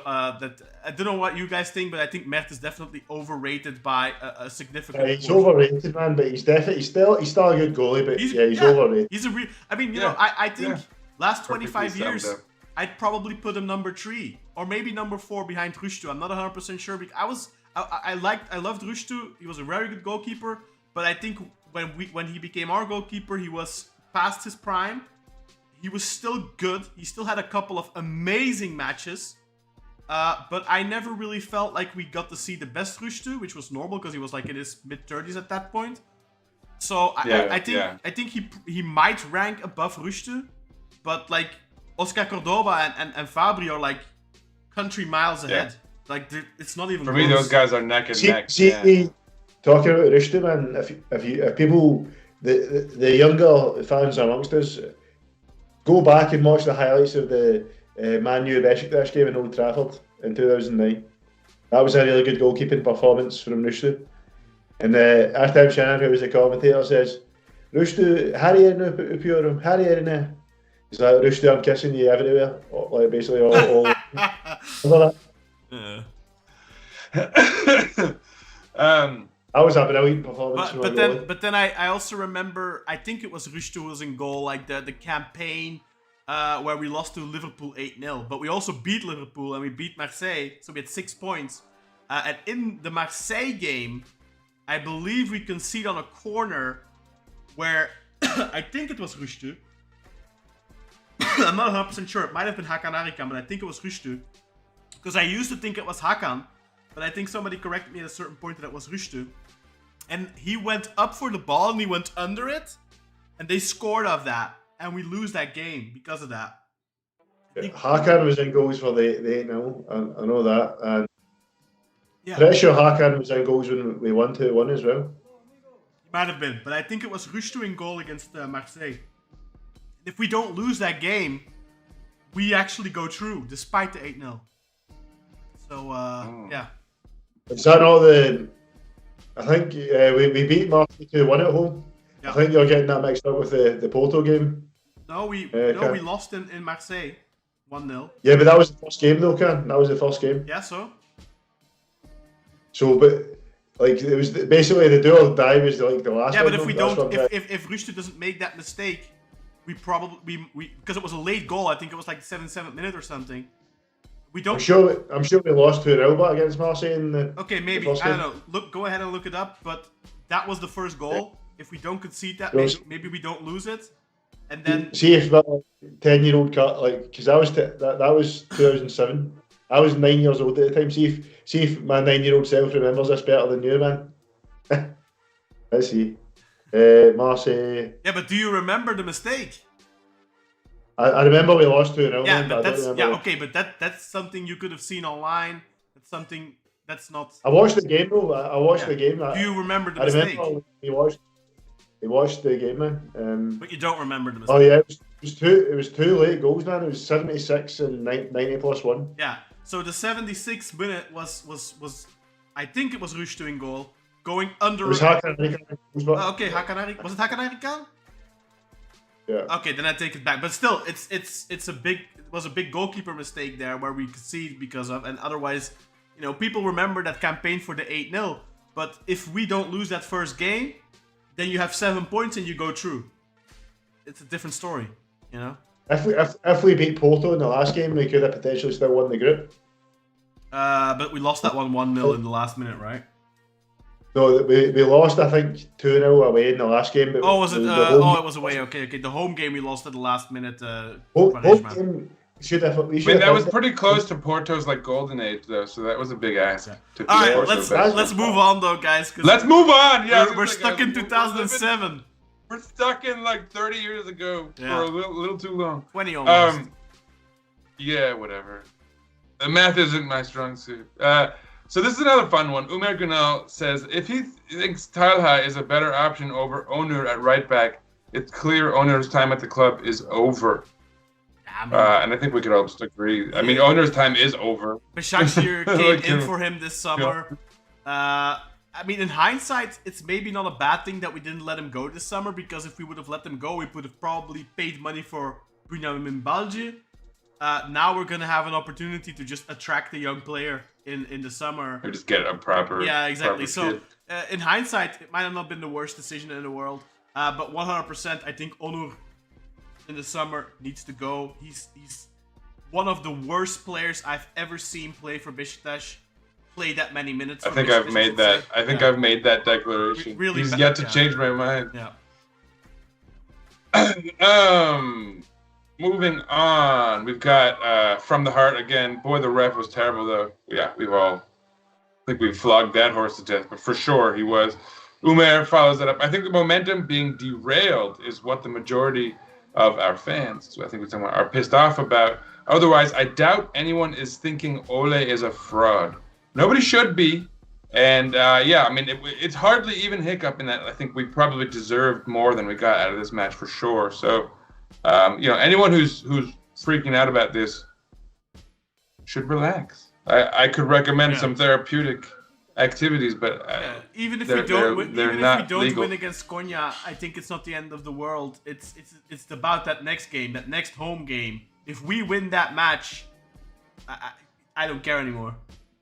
We just need to win that one. But obviously, you know. Go on. Huh? We need to get to Europe. Of course, but we were gonna get to Europe. We're gonna get to Europe. That's no problem. We're gonna get to Europe. It's looking pretty good. 100% sure we're gonna get to Europe. Because it's top 4 and yeah, we're in top 4. We're very clearly in the top 4. I think we can. We're very much still. Anybody who's like, oh, now we're not in contention for 3rd place, is I think you can call yourself a negative. Samsung, I don't know. Samsung are gonna drop points. Samsung are gonna drop points. There's no we're not people are like, oh no, we you know, now we're not gonna get 3rd. Like, Samsung are going to drop points, guys. Samsung have 1.88 points per game, not 2.6. You know, they're gonna drop points. They have Fenerbahce this weekend. Big chance they lose that. So yeah, you know, no big deal. And to push back, actually, Umer, you know, you say I think the momentum being derailed is what everyone's pissed off about.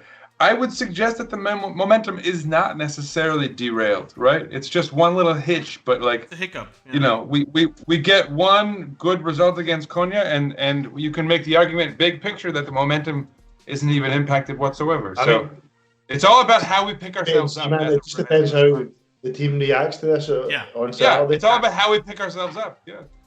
That's how we'll know if momentum has been derailed or not. It's too early to say. Hopefully it hasn't too, because like there's no reason. Like, we played fairly well. You know, we deserved as long as we can get some more chances on goal in this next match, I think we could say that the momentum's still.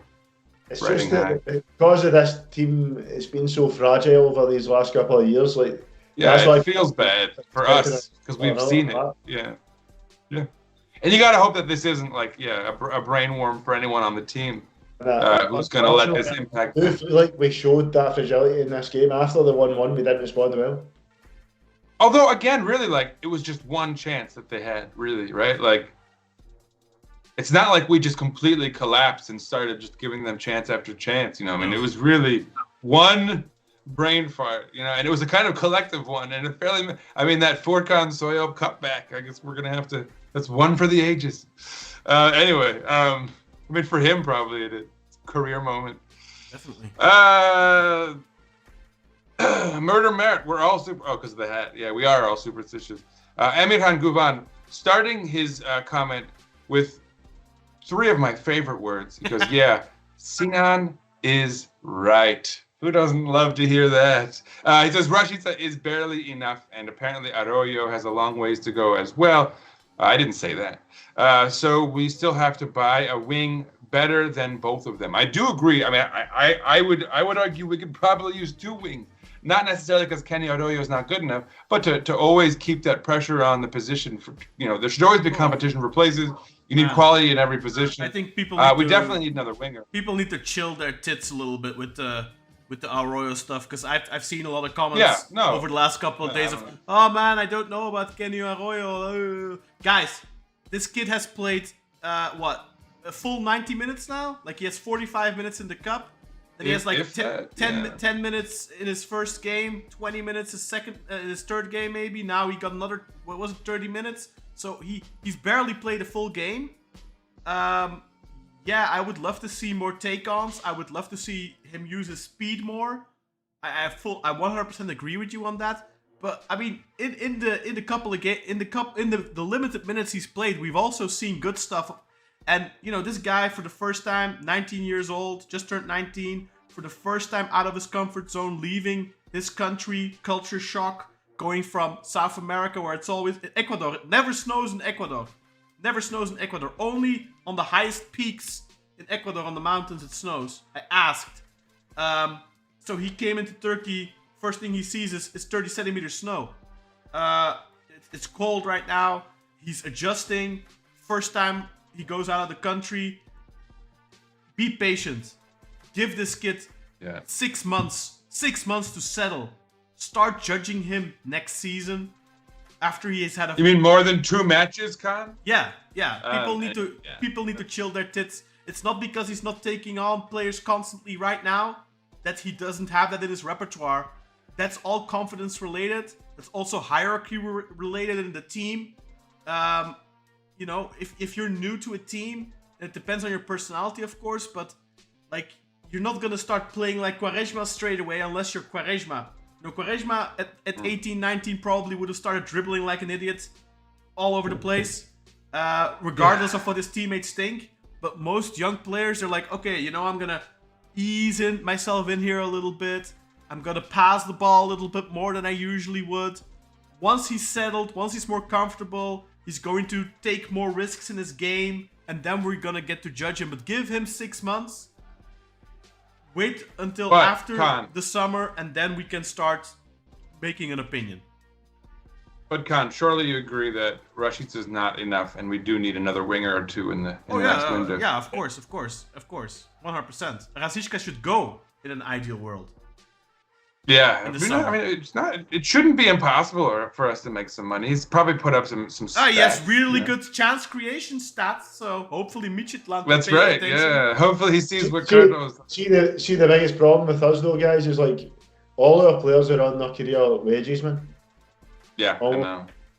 Like, that's why it's hard to offload players. Like, that's why you almost have to hope like that... $1 million a year, you could sell them, but this guy's on like 2.2, man. Like, I think that's an outrageous wage for the player he is. 100%. But that's why I think, Kartal, you have to hope for a side from a kind of quote-unquote like bigger league, coming in, so he sees it as a career opportunity. Yeah, but he's already flopped. He might be willing to take a little... in the Premier League already. And they're not going to give him that type of money. But he did well in the Bundesliga. He did, but they're not going to give him 2 million. They're not going to give him 2 million net in the Bundesliga. That's not happening. So no, I know, but maybe he'll view it as an opportunity to like have one more crack at that next step in his career. Whatever. Anyway, let's not waste too much time on Rashica. I think we all agree he needs to go. Yeah. Con 2.0, to be honest, I'm just sick of the ref situation. I don't even want to keep watching the game, but here I am anyway.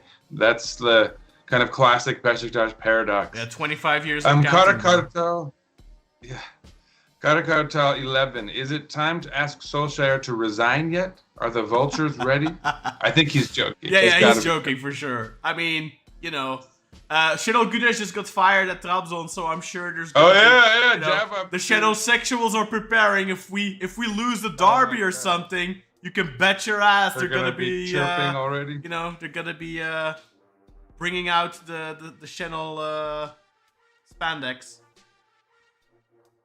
Umer Gunal just randomly writes Quaresma Trivela versus Fener.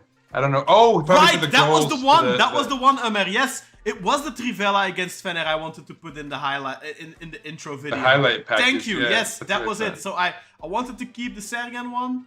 Then I wanted to get the Gomez one against Bursa for the opening goal, and then the Quaresma Trivela against Fener. That's the one I wanted to go with as the third one.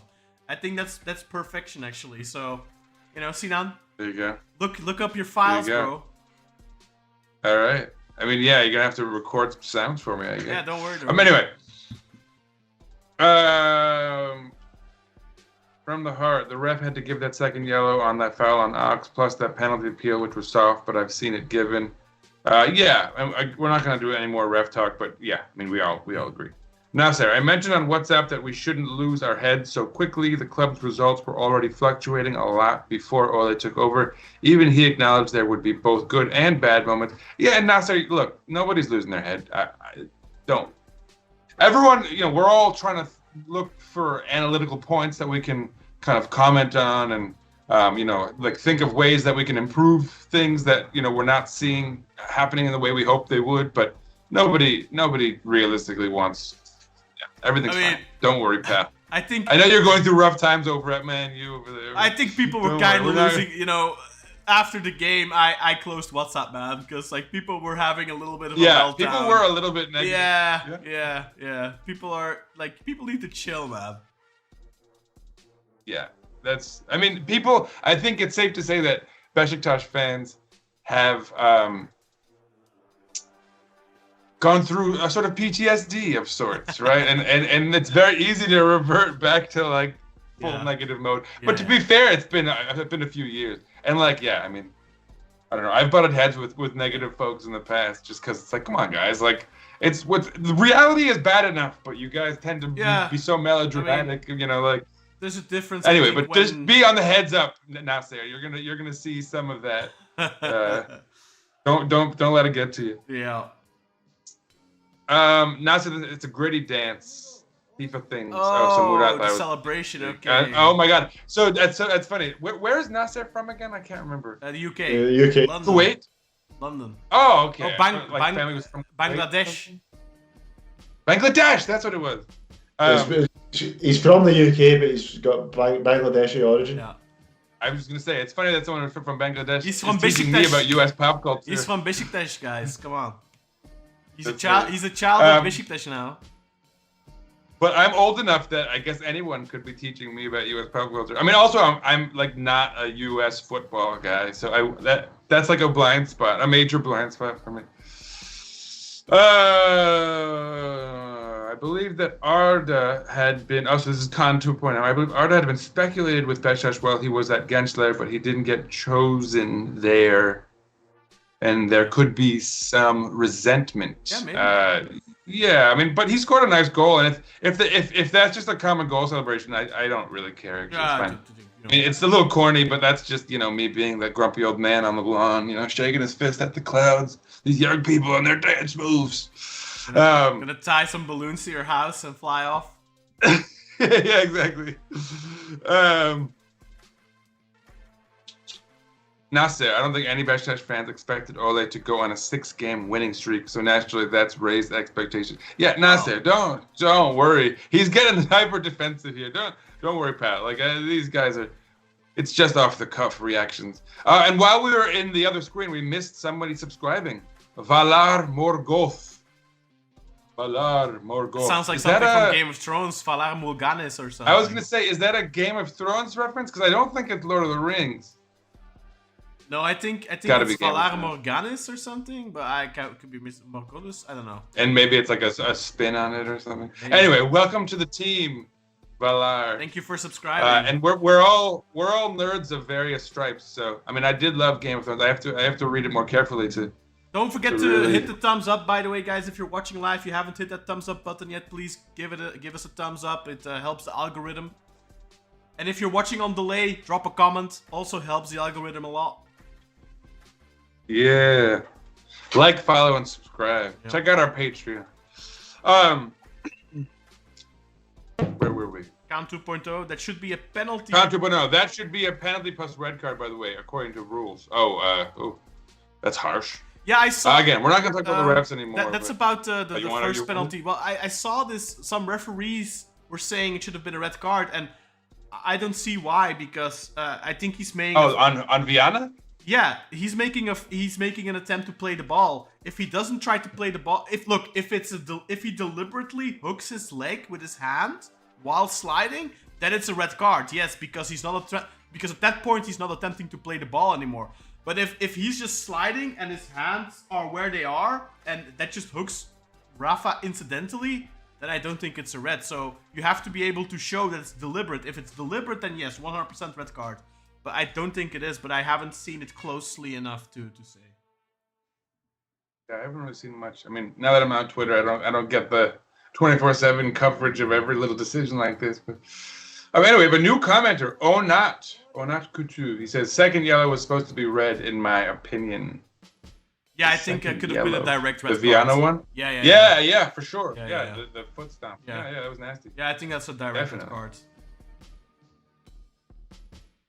Obviously, the outcome is the same for us.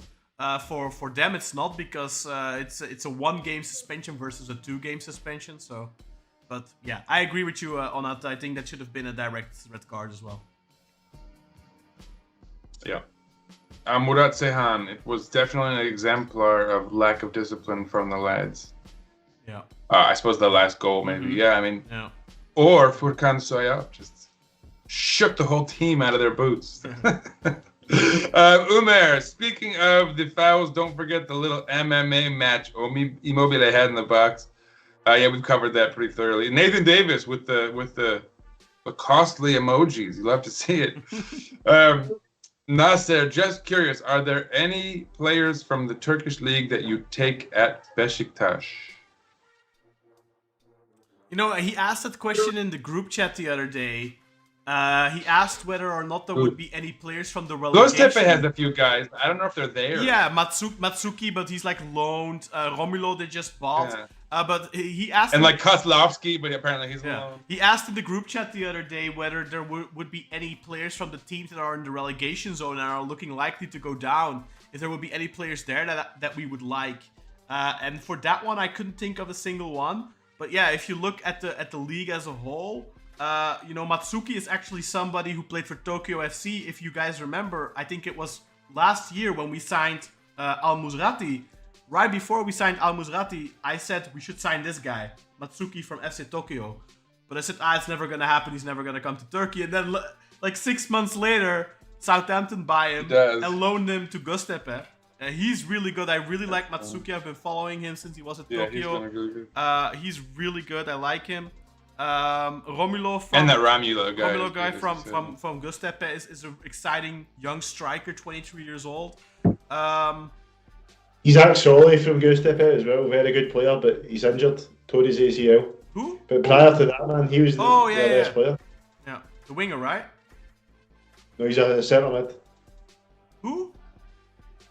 Oh, he's ex-Solly. Yeah, okay. Yeah, he played really well against us. Isn't that where he got injured?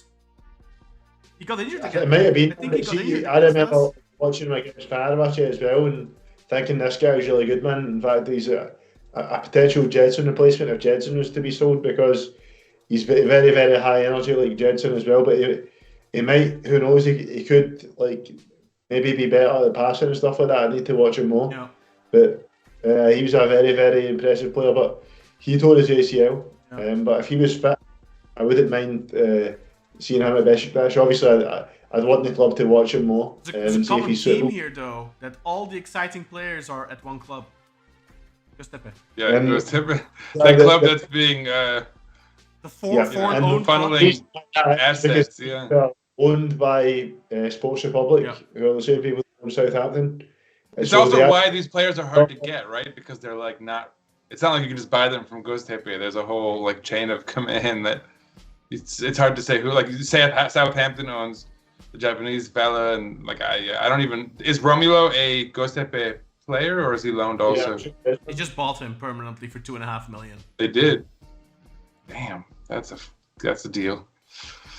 Anyway, but so yeah, that's what kind of complicates. Any other players that you guys can think of from other teams? Davinson Sanchez. Yeah. Yeah. Well, I mean, for rivals. Let's not talk about Galatasaray and Fenerbahce players, but like players that we could realistically get from other teams. Is there anyone else that you would say like, I'd be interested in? Simon Banza. Who? Simon Banza. Simon Banza. Oh, Simon Banza. No. Oh. Nah. You wouldn't take him? Nah. Penalty I don't merchant. think I'd take him. I wouldn't take him. What about Sikan, man? I only saw him against us, but I thought he looked good. Danilo. Yeah, I thought he was good against us as well, but I'd have to watch him more. Yeah. But yeah. There have been a couple decent Ukrainian players that we've seen that, again, I don't know if they're good enough to start for us, but they could probably be decent. Then you're talking about foreigners for depth again. I don't know. I'm not really intrigued by much in the Super League at the moment. Khan 2.0. That's a Piatek Khan. You want Piatek? No, I don't want Piontek. No, too old, and didn't score for years, and only just started scoring again. And I am pretty convinced that he's one of those players that if you sign him, he stops scoring. Seen it too many times. I think that's kind of like a Wagner Love situation where look how good he's doing for this smaller club in Turkey and scoring banging goals left and right, and then you sign him and it's like, no, Piontek is not somebody I'd be interested in. Not. I was joking. I think, so that's kind of an ongoing. Who was it? Was that Finnish Kebab? I think. No, Ömer really likes Piontek. Ömer was a big Piontek. Likes Piontek. Yeah. I understand. Umer says he's having a fantastic season. Don't get me wrong. I think he scored like 32. He has 32 goal contributions this season or something. So it has having a phenomenal season. But I don't think he will replicate that with us because at Milan he had a good first season I think, but then completely fell off. Didn't do well in Germany. I don't think he will come to Beşiktaş and do well. I don't think he keeps that up. I think this is a career season he's having right now, and Khan 2.0. You've sold him. You've sold him on it, Khan.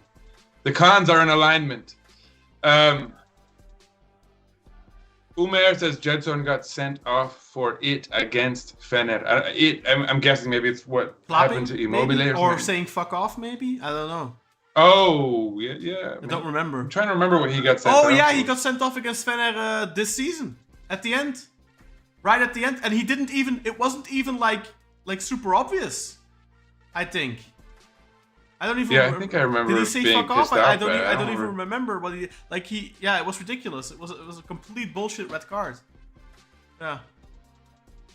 Anyway, then Nasser says there's a lot of ref talk, which I keep saying we're not going to do it, and then just keep reading all the comments. Nasser says usually when someone claps after receiving a yellow, it gets a second yellow. It's happened a few times in the Prem. In the Prem, if the players are swarming the ref, the club gets fined, and you'd see a flurry of yellows. Especially when you do it Kartal, that obviously, Yeah, repeatedly, right? Like, did you see their goalkeeper get a yellow for delaying? And then he delayed 5 minutes again right after getting a yellow. Like, could you get a second yellow for that? I've seen that happen once to Volkan Demirel, I think. And I was expecting it to happen because he was like proper delaying. Like the very next goal kick was like the same thing, and like that just goes to show you that the referee didn't have that's not a consequence. Control over the match. It's not a consistent referee. It's like he gives the first yellow, but then he doesn't have the balls to give the second. Look, if they're literally trampling on you. They just like the funny thing is he helped them a lot in this game, despite the fact that they got a red card. I think he helped them a lot. And they showed him zero respect. Sorescu mockingly clapping him. Then, the goalkeeper getting his first yellow and then just continuing with what he was doing. Calling his bluff almost. They were making a fool out of the ref. I think it's funny. Yeah.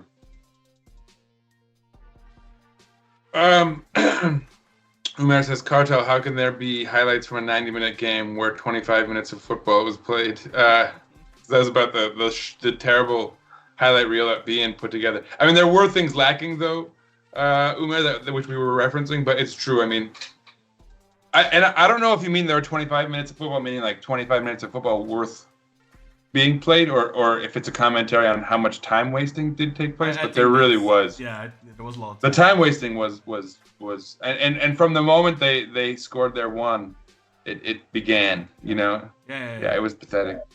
I really like. For me, that's the, the biggest complaint I have about football as a sport in general is the way that time wasting is enabled, and I feel like there's got to be something done about that. My second biggest complaint is when a player who's offsides comes onside to receive a pass and then still gets called for the offsides. It's like he's negated his own benefit by coming back. There's those are my two pet peeves.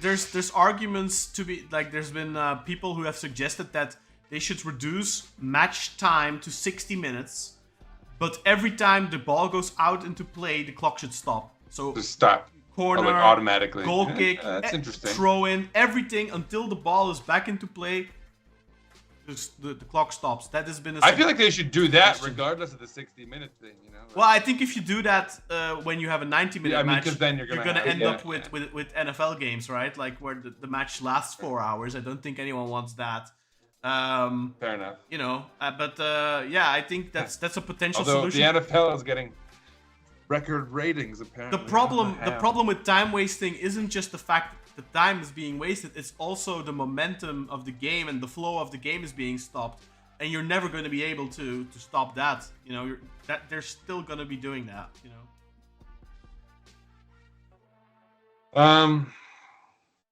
Merit. Watch Morata versus Alanya. He was flopping like a pancake.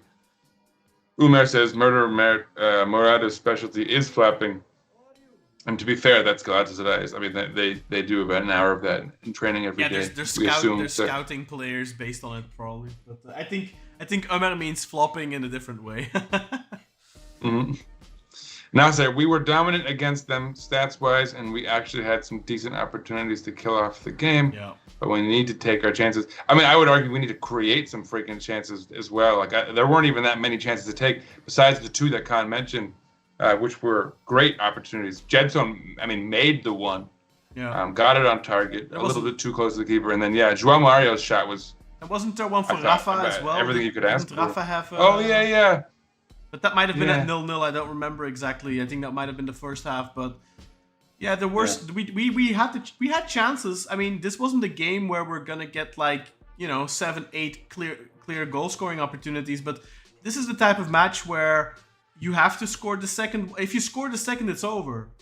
The problem with teams like Gaziantep who play disciplined like this, and I've said this earlier in the season as well with Sivasspor earlier in the season, teams like this, it doesn't matter if you score. If it's 1-0, it doesn't matter. It doesn't change their game plan whatsoever.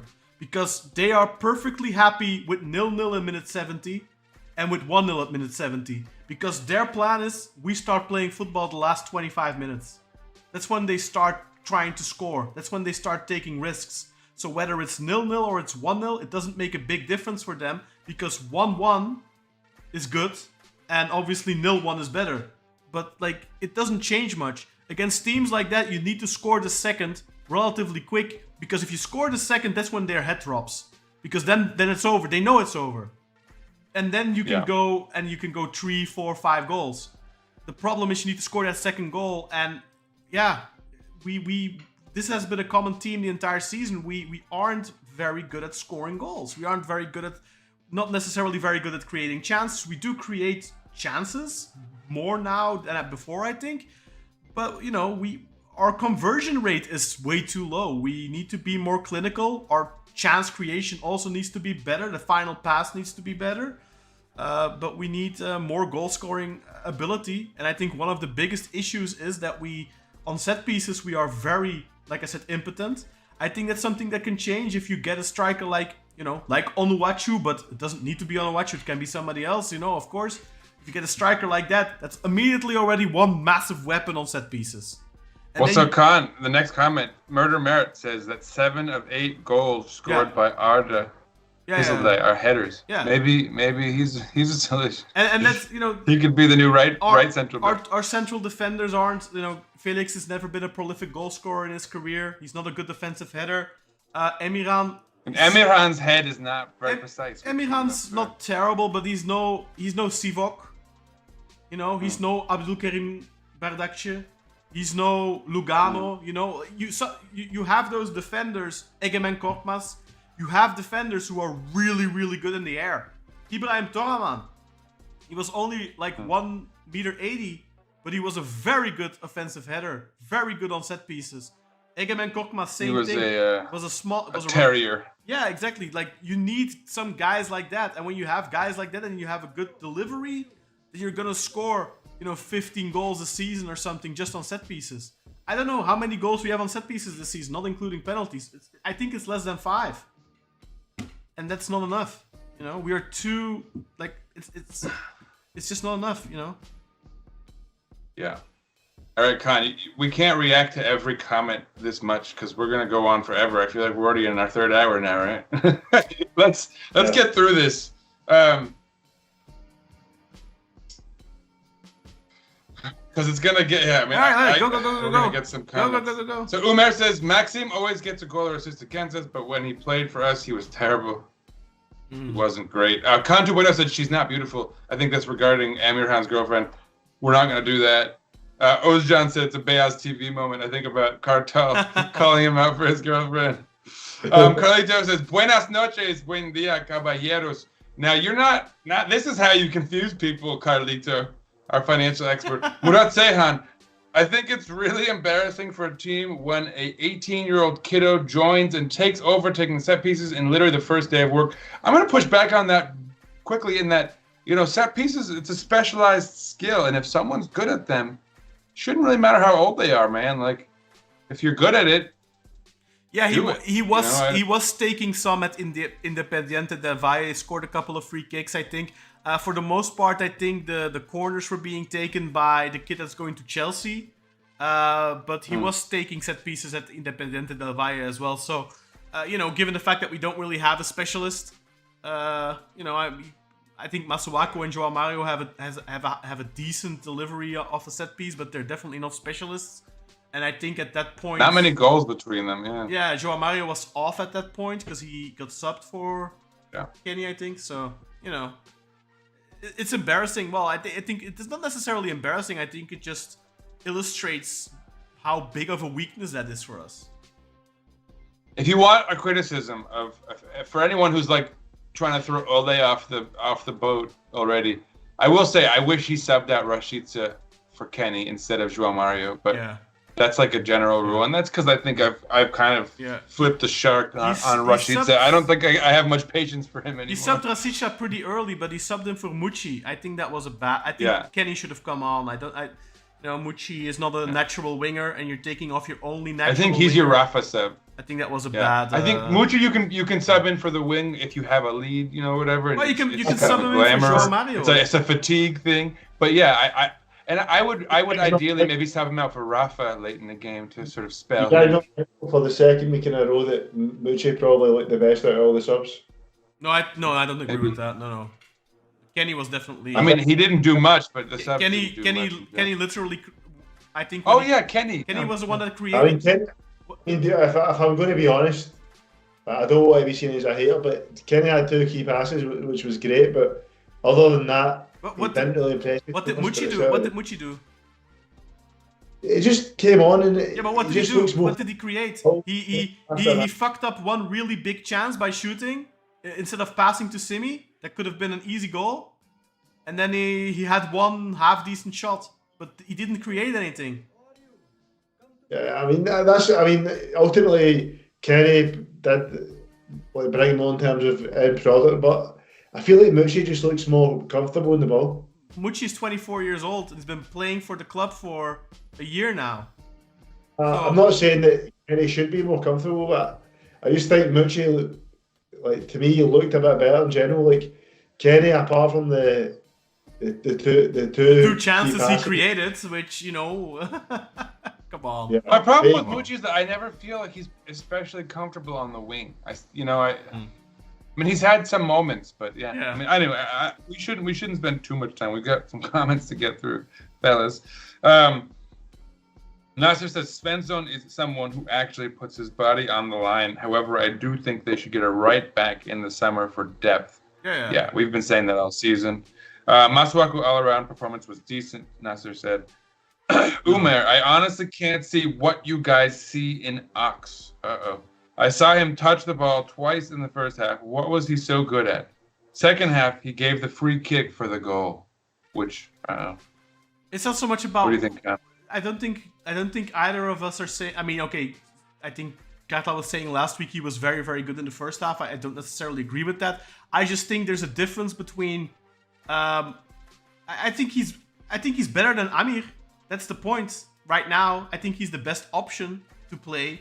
And there's people saying he should never play again. And I saw people say in the group chat, Ole deserves this for playing Ox. But who else should he be playing? Salih Uçan or Amir? Like, Elan Ricardo is not ready. When Elan Ricardo is ready, I 100% want to see Ricardo. But right now, given the fact that Elan Ricardo had back-to-back illnesses, yeah, I think he's the best option. That doesn't mean he's a good option, but like I don't think you can blame Ole for that. I don't think you can say with a straight face Amir is a better option or Salih is a better option. Say Ox is rubbish and they don't understand why he plays, but then Amir comes on and the team plays worse every time. You know, so it's not a coincidence, man. Like people sometimes they just criticise it for the sake of it, man. Like you need to look at things objectively and think, look, okay, Ox isn't an ideal solution. Like maybe like defensively he doesn't really offer anything, which isn't good in that position, you could say. But I think when he's on the park, we're playing better football than when Amir's on. And I keep alluding to, I think last week against Kayseri, if you look at his stats, very good, man. His passing stats were brilliant. He had a lot of passes into the final third. This game, there was a couple of moments I thought that looked good, man. Didn't do much, obviously. The foul was a mistake, but just because he does that foul and then people are saying, oh, he's shit, why is Ollie playing him? Even last week I thought when he was good, people are saying he's shit. Like, I think at this point it's just he's been labelled as shit and it's going to be really hard to kind of come out from underneath it. People were doing the same thing to João Mario like 2 months ago. Exact same thing. That's true. And then I mean, if he can stay healthy and play and contribute, maybe people will lay off. I mean, one thing that I keep kind of harkening back to is that, yes, there would be a better option for us out there if we were in a transfer window, you know, something we'd want to fix. But it's not his fault that we don't have a 6. It's not his fault that he's not positionally the guy that we kind of need right now. Jetson's playing as the 6 right now, you know? Yeah, but and I think then we kind of lose some of the flair and skill that he has by making him kind of stick to that role more. But I mean, again, it's not Ox's fault that that's the case, you know. So I think people are putting on him the kind of hole that we have. That's what I'm saying. Personnel wise, the best option at the moment, I think. Yeah. I think Umar should watch the Antalyaspor game back, maybe, because he's saying he says that these comparisons aren't right. He says Amir comes on and the team is tired. Half the forward line gets subbed off. He says he doesn't think he's the saviour. Well, what I'd say is watch the Antalya game and watch the Eyüpspor game. Those were 2 games we played back to back. And Amir started the Antalya game and were far less impressive in that game. I just think there's a clear drop-off when that sub's made. I don't think you can just chalk up to the team's tired. There's a clear drop-off every time that sub's made. I thought the Antalyaspor game in the first half, we didn't look too good, apart from up until I think we played good 10 minutes and then it kind of slowed right down. And that game, and then we were quite good in the second half as well when Nashika came on. But yeah, man, like I just don't think Amir's been good at all. And Sarri has shown that he's a ghost when he starts. So until Elan Ricardo's ready and we have the chance to see him, man, Ox is the best option, as Karen said. Yeah, and then to the next point from Ömer, he says, I think Ox should play left wing and João Mario should play in Ox's place. We might get way more out of him. Well, I mean, if you're going to do that, first and foremost, put Kenny on left then, right? Or Rashica. Yeah, Kenny or Rashica on left. I don't think you just why shoehorn Ox in? But the main issue I have and also don't broke what's... that's what I'm going to say, Sinan. Move João Mario. Exactly. He's been fix what ain't broken. Exactly. That's the thing. Like we've been talking last week. We said João Mario right now is the second best player we have behind Rafa Silva, and the main reason for that is because he is playing in a free role on the left. As the number 10 essentially of the team, because Rafa is our second striker. He's not the number 10. João Mario is the number 10 in this system. And by moving him back, you are going to limit the freedom he has. You're going to give him a lot more defensive responsibilities. And suddenly you're going to get the João Mario from Giovanni van Bronckhorst again. So I think that is, I mean, then you're sacrificing João Mario for Ox on the left, or for Kenny on the left, or for Rashica on the left, and Kenny on the right. But then you're sacrificing something that's working really well right now. I saw this argument as well in the group chat when I said, well, when I made the same argument of you don't have a better option right now, and then somebody said, well, you could play João Mario there, and yes, you can play João Mario there, but then you are taking away one of the, then you're limiting our second best player right now. By the way, guys, if you're hearing about this group chat all the time, that's our community group chat on WhatsApp. If you become a member here on YouTube, or you become a member on Patreon, you gain access to a link, invite link to our WhatsApp group. You can come join in there. We talk every day, 24/7 about Beşiktaş. We have guys from Australia. We're talking in the mornings, in the early hours. We've got guys in the States. We're talking in the late hours. We've got guys in Europe talking throughout the day.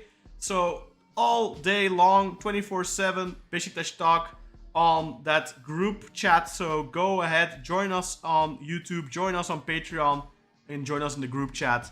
And if you join us on YouTube for just 99 cents, you gain these cool badges and emojis. So, definitely worth it, I think. And just to wrap up that last sort of back and forth with Umer, he says, yeah, but I never said Amir should start. I don't get why you're all trying to shoehorn Amir in. And I think, Umer, you have to be serious. Sorry, that was a little aggressive. But you do have to be sort of realistic in that if you're suggesting that Ox is this big weakness in the lineup and he needs to be replaced by whom, right? Like the only viable option would be Amir Hadjiahmetovic, because surely you're not advocating for Salih Uçan, right? Like we've already covered how that would be an even less reliable thing to sort of expect something from. You can move João Mario back and then put Kenny in the lineup, and then you have both Kenny and Rashica in the lineup, and João Mario as an 8. That you can definitely do that, but then I think you're limiting João Mario. The question in the summer is going to have to be that anyway, because I think our left wing right now is an issue. If you bring in a really good left wing back, then João Mario can keep playing in that left winger number 10 free role if you bring in a really good wing back. But otherwise, if you are gonna bring in a more balanced left back, then you're going to really miss that left winger if João Mario keeps playing in this role. So, and you can't, like, João Mario being effective on the left side of our midfield is perhaps the thing that's been working the best of late. So I don't think you want to mess with that. I really don't think. Long term, you might, because João Mario is 31 years old. I don't think you have to build your team around João Mario. But right now you wouldn't right now upset exactly, the apple cart. Yeah, we have the squad we have right now. For the time being, I think you need to stick with what works. Well, it's quite funny, but the thing I don't understand, man, João Mario's been doing phenomenally well in this role. Like, why are people thinking we should change it? Yeah. And this guy who hadn't really performed up until now, and since Ollie's came in, or I'd even argue since the turn of the year, he was improving. But especially after Ollie came in, we noticed him getting better and better every game. Why would you move him after he's done this? It just doesn't make any sense to me. Yeah, I agree. I don't think it's the right thing to consider at this point. I mean, if you want to argue that Ox isn't the guy for his role, then I think you have to find a sort of like for like I think swap out. And I don't think we have that. Yeah, I think we need to wait until Ricardo is ready. When Ricardo is ready, it even makes sense. Then you put him in. Yeah, maybe when Ricardo is ready. But then it even makes some degree of sense to sort of try to resuscitate Ox's value. Of course, not to sell him, because that ain't happening. But just to get someone interested enough to take him off our hands, right? But you know, the Galatasaray game is coming up. I don't think you make any drastic changes. After that, hopefully Ricardo is back fully fit and training well. And I think then you start easing him in, like you're easing Kenny in now. And then hopefully in like 4 or 5 games, and then like the last stretch of games before the end of the season, hopefully by that time Ricardo is the starter and Ox is on the bench. I think you need to just be patient, and don't hyper focus on Ox playing. I think unless he's playing bad, if he plays bad, by all means criticize him. But I feel like you're criticizing him for the sake of criticizing him because you want to find somebody to point your finger at for this result, and because he is directly involved in the goal, in the second goal, in the first goal, sorry, the equalizer, because he creates that free kick. It's an easy target. But I think, you know, like I said before, if they don't score, nobody talks about that free kick anymore afterwards. It's only because they score off of it that we're talking about it. And if it's João Mario or Rafa Silva or somebody else that people don't hate giving away that free kick, then I don't think anyone talks about who gave away the free kick. I think if it was João Mario, they would hate him, by the way. Yeah, maybe, because it's still too... Mario was hated, and then people... He's winning people over, but I think when it's like that, they're very quick to turn back again. Yeah, but if it was Rafa, I don't think people would turn on him, you know? They'd be like, oh, Rafa, Jaron Sarson, Kardashian. That's what they'd be saying. These things happen. Yeah. Don't worry about it. All right, back to the comments. Contu, but no, guys, how many players in the current squad do you wish to be in the starting lineup next season? That's too big of a question for us to answer right now. I suspect we'll come back around on that one. We count 2.0, my dear friend. By the end of the season, we are gonna talk about all that. We're gonna do marry, fuck, kill, or the football version of that. Start, bench, sell. We're gonna do that at the end of the season. But that's going to take up like 45 minutes or longer. So, good question, but we're going to address that in a later episode. Yeah. He says he remembers that it was Semi who committed the foul in the Galatasaray game. Remember, Kong, you said you didn't think anyone remembered who had committed that foul. Nasser says the midfield lacks balance. João Mario was attacking. Jedson is box to box. Amir as a 6 or in a double pivot with Ox brings the most stability. But of course, then you're playing with 4 midfielders. Which we don't do. Murder Merit, a softer pen was given to Fener and Skriniar. I think he's talking about the Immobile one. Umer Gunal. Murder Merit, don't forget this is the 3rd position where Immobile gets jumped like he owes the defenders money and we don't get a pen. Trebs away, Kites it away, and now this. It's true, he's been mauled. And I don't know if people saw, but after the match, he came up to the ref and was like giving a very... immersive experience about what happened to him. The Kayseri away one, that is one of the most egregious non-penalties I have ever seen. That one was incomprehensible. And it had absolutely no impact on the final scoreline because he scores right after to make it 3-0. But that was one of the biggest scandals. And that's saying something in Turkish football, but like in recent history, that goes all the way back to, if you guys remember that body slam from Mehmet Topal on Dembaba. Everyone remembers that. You have to. Yeah. That was a disgrace.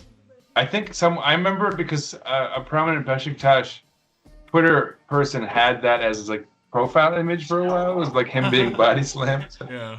I can't remember what it was. Anyway. Umer, don't forget, we did that already, exactly. Sally, so Contu, so we already talked about that. The Sally, that he overestimates his abilities, and his fans do. Merritt should be a backup. We need a better starting goalkeeper, Contu Bueno says. And so there's a whole goalkeeper bit. So Murder Merritt says, I was upset when Cordoba left. Hakan and Karius were 2 of the worst. Fabri wasn't good at penalty kicks, though. Grable says Merritt is the best goalie. Where does that come from? He saved the penalty against Napoli, and I don't think he faced that. Is that because he didn't save one? I was going to say, I don't think there's a huge sample size. I feel like that's just because he didn't save one in the Lyon shootout, maybe? Yeah, but they're all perfect penalties. Every penalty is perfect. Yeah. He was, apart from the ones that weren't scored. So I don't understand where that narrative of, like, I saw Mert talk about it in the group chat as well. Like, I don't really understand where that comes from. The only thing I can think of is that penalty shootout. I was gonna say, I think there must have been the sort of selective bias. They saw the shootout and kind of that stands out as like the testament to his whole output. He saved the Gabbiadini penalty against Napoli after Dries Mertens died. And I feel like I remember him saving some in the league occasionally. Like he wasn't. Anyway, and furthermore, like to sort of tarnish someone's reputation because of their performance on penalties is, penalties are such a kind of arbitrary, like it can go any way. Like, yeah, when's the last time Mert saved a penalty for us? Yeah, I was gonna say. I can't think of one. I didn't want to sound like an idiot because my memory sucks. But a goal 75% of the time, then. So yeah, penalties are almost always goals. That's what makes them such a decisive. The only big penalty save in the last couple of years I remember was Ersin against Galatasaray. Like I don't remember Mert making any big penalty saves or any penalty saves for that matter. I don't remember any. So I don't know why that is sudden. Why you have to highlight that as a weakness for Fabri. I don't know. Yeah. And then Gregor says Mert is the best goalie we've had since Fabri. Yes. Yeah, that's probably hard to argue against. Says, but the team needs to find a replacement now as he's aging. Yeah. Yeah, and he's not flawless. Like at the end of the day, I think it's a scenario where if you can get a talented goalkeeper that's an upgrade, you shouldn't not do it in the name of like Mert being some sort of club legend, right? Which I think some people, and this is what Khan was talking about, I think some people are in a rush to elevate him there. Yeah, exactly. People are making relax. Like they saw one video of him giving a good speech in a cup final at halftime, or what was it? And people are elevating him to like this legendary status. Like, this guy has not won a championship with Beşiktaş. So like. I don't know. Exactly. I think you need to win at least a championship to be considered a legend. Like to me, Ersin is a bigger legend than Mert, just because he won at 19 years old the championship. Well, and so this is kind of interesting. So Murat Seyhan says, in my perspective, goalkeeper is a role that's the individual performance is extremely correlated with the team's performance. And he says Fabri was part of a winning team. Mert mostly played with a losing team. I mean, I think in a way that's kind of, you could argue, an indictment against Mert insofar as, right, a goalkeeper plays a pivotal role in winning and losing to some extent too. Again, not that Mert is why we're a losing team, but he's not a part of that, Mert won a championship with Başakşehir, and I think he lost his place in goal that year. Volkan Babacan. Yeah, to Babacan, yeah. And I think he lost his place the year after. Might have been, but I mean, he was part of a winning team then too. So like, I don't follow that logic. I think he was losing it throughout that season. Kartal wasn't. Yeah, I don't remember, but I think it was sort of progressive. I think Kartal's right. It was the year after, because it was mainly the Champions League campaign where Mert wasn't playing. But I think I recall like the next season he was like officially pegged, but I think he sort of was incrementally taking that position. I mean, whatever. It doesn't. We're not Başakşehir here podcast. Forget them. Yeah. Like nobody knows what happened to that club. There are like 7 fans probably don't even remember. Anyway, Baki Mercimek was possibly the worst player we've ever had. Yeah, he was rather than not just a terrible player. Also, the reason why Ferdi Kadıoğlu went to Fenerbahçe and not Beşiktaş.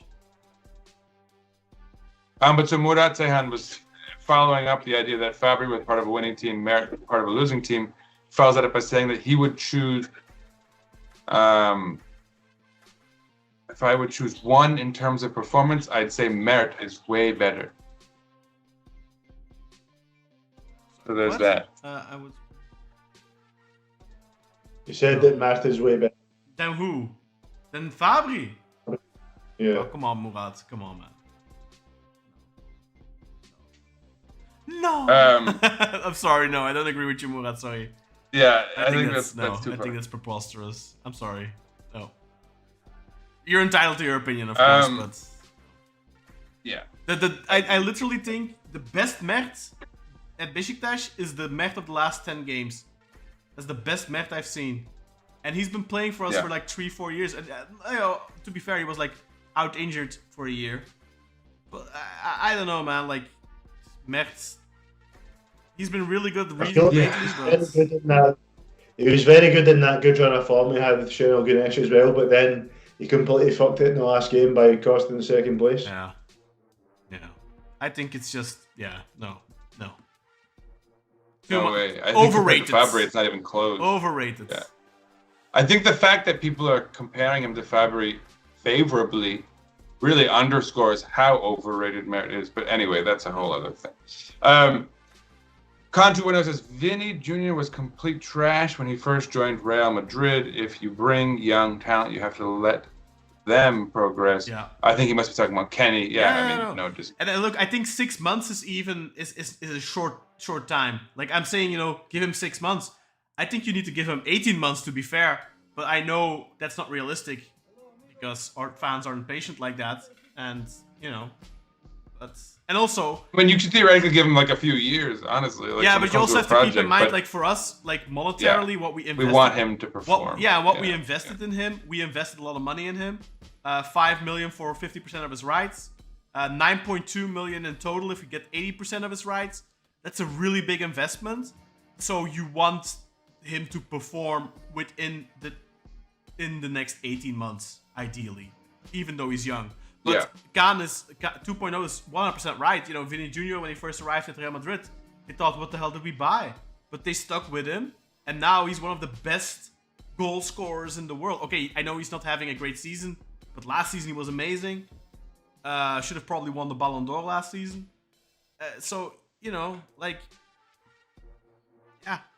You need to be patient. And that's, if we're going to go down this route of investing in young players, then we're going to have to learn to be patient and especially not write players off after not even 300 minutes. Yeah. You need to give players 1,500, 2,000 minutes at least. And ideally, not spread out in 15-minute or 20-minute appearances, because it's difficult to, we were talking earlier about Amir coming in when the team is tired. It's also not easy for especially for an attacker. In matches where you come in last 15, 20, 30 minutes, if your team is winning, you're like 2-0 up, 3-1 up, something like that. Last 30 minutes, last 20 minutes, maybe your best Rafa gets subbed off, Joao Mario gets subbed off. You have to play with Onur Bulut. You have to play with Mustafa Hekimoğlu. The team isn't super eager to score goals anymore. So it also depends. Those minutes need to be taken into context as well. So, be patient with Arroyo, I would say. I think what we're seeing from him so far is good. I think everyone was expecting more because of his very impressive statistics, in terms of advanced passes, in terms of dribbles, in terms of chance creation, all that kind of stuff. And I think people immediately expect someone like that to hit the ground running and replicate that straight away. But you need to give players, especially players that come for the first time abroad from South America, you need to give them some time. You need to give them time to settle in. Like, give them 6 months, give them 12 months, give them 18 months, give them time. Carly just says, of course it can happen. It's just an unnecessary loss, breaking a nice streak. We could have, should have won. That leaves a bitter taste. On the positive side, Ole has now seen what is necessary in this league. Fair enough. Good summation of that. Umair says, love the fact that Sinan thought I had a stroke or something, randomly listing out Beşiktaş goals. But to be fair, that's probably what we would do, all of us, while stroking out. Pause. Murder Merit. If Rafa clears the defender, he has a clear shot on goal, not with deliberate or not. Barış goal chance. Doesn't matter. The rules are if the player attempts to make a fair makes a fair or attempt, whether it's deliberate or not. Yeah, it does matter. The rules are clear on this. They changed this a couple of years ago. If the defender makes a legitimate attempt to play the ball, it is no longer a red card. It is a yellow card and a penalty.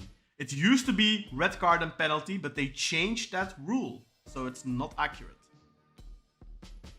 Khan says, plus he surely has no intention of attacking the ball since he was already sent to the grocery store by Rafa. Well, that's debatable, but anyway. Yeah, that comes into play. Like I said, I didn't see it properly enough. Was his arm just in place because he's sliding and he just hooked him accidentally? Or did he did he move his arm to make sure he hooked him? Then it is a red card. Because then you can no longer say fair attempt to play the ball because that phase is gone now. and you started a new phase by making a movement and grabbing his leg, then it is 100% a red card. But like I said, I didn't see it. But the intention is very important.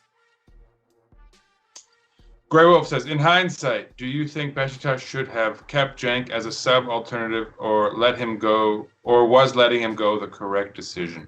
I would have kept him for I think letting him go was the correct. I would have rather brought in like Umut Nayir or something like that, to be honest. Something that could be in that role for a few more seasons, theoretically, in that like kind of guaranteed backup role. I would have kept him for another year, but not at the money that he was asking for. And but the problem is, I think the previous board didn't even make an effort. I think we could have tried to keep him for 900k or something. Necip gets that. I wouldn't. Guys, Necip gets. But Cenk was just like Cenk was like not contributing already by the end of his stay with us. Yeah, but he was still. I didn't need to see more of it. Yeah, but the I would have rather. I mean, we definitely needed a backup. I'll say that we shouldn't have just assumed Mustafa Hekimoğlu was the solution. Exactly. I don't think Cenk was. You need to look at the situation you're in as well. Do you have the ability to bring in Umut Nayir? Do you have the ability to pay money for him? And I think that's why I would have kept him one more year. I said this from the start. I would have kept him one more year, even though his legs seemed to be gone last season. Do you not think it would have been better if we just let him go like we did but kept Muleka? I think it would have been, man. No, because Muleka takes up a foreign spot. Yeah, man, but like I feel like then maybe all the foreigners like we brought in. I feel like we overfilled the midfield, man. Yeah. I think we could have kept Muleka and not signed one of the foreigners. Like who? Maybe not bring Amir Hadzimetovic back. Like João Mario, but in high. I would have said João Mario, but like now, I mean, look, Sharon Dur, man. We ended up getting rid of him 6 months later. Sharon Dur, yeah, okay, fair enough. But we brought Elan Ricardo in for him, so... Yeah, well, let's hope that Elan Ricardo's... Yeah, that would just end the discussion. Let's take Elan Ricardo till the summer to get used to the team. Like maybe we could have like loaned him back out until the summer and then had him go through a full pre-season. That could have been an option as well. I would have kept him out of respect for Cenk, out of respect for what he's done for Beşiktaş in the past. I think he is just as big of a legend, or was just as big of a legend as Necip is, if not bigger. But he ruined that now, obviously. But I think we could have shown him some respect. I think we could have used him. Yes, Muleka, more energy, has legs. In an ideal world, you keep Muleka, but the problem with Muleka is he's a foreigner. He takes up that foreign spot. So, yeah, I would have kept Cenk. Murat says that he thinks that Mart has better XG prevented. Murat, see if you actually like research that and could give us those figures. That would be great, man. Yeah, I'd love to see that, but I don't. Were they even doing XG back in 2017? Yeah, who knows, man. I'd love to see it. But that also ties into what you were saying earlier in his when you were arguing for him. Because Fabri was in a better team, he is also more likely to concede less big goal scoring opportunities.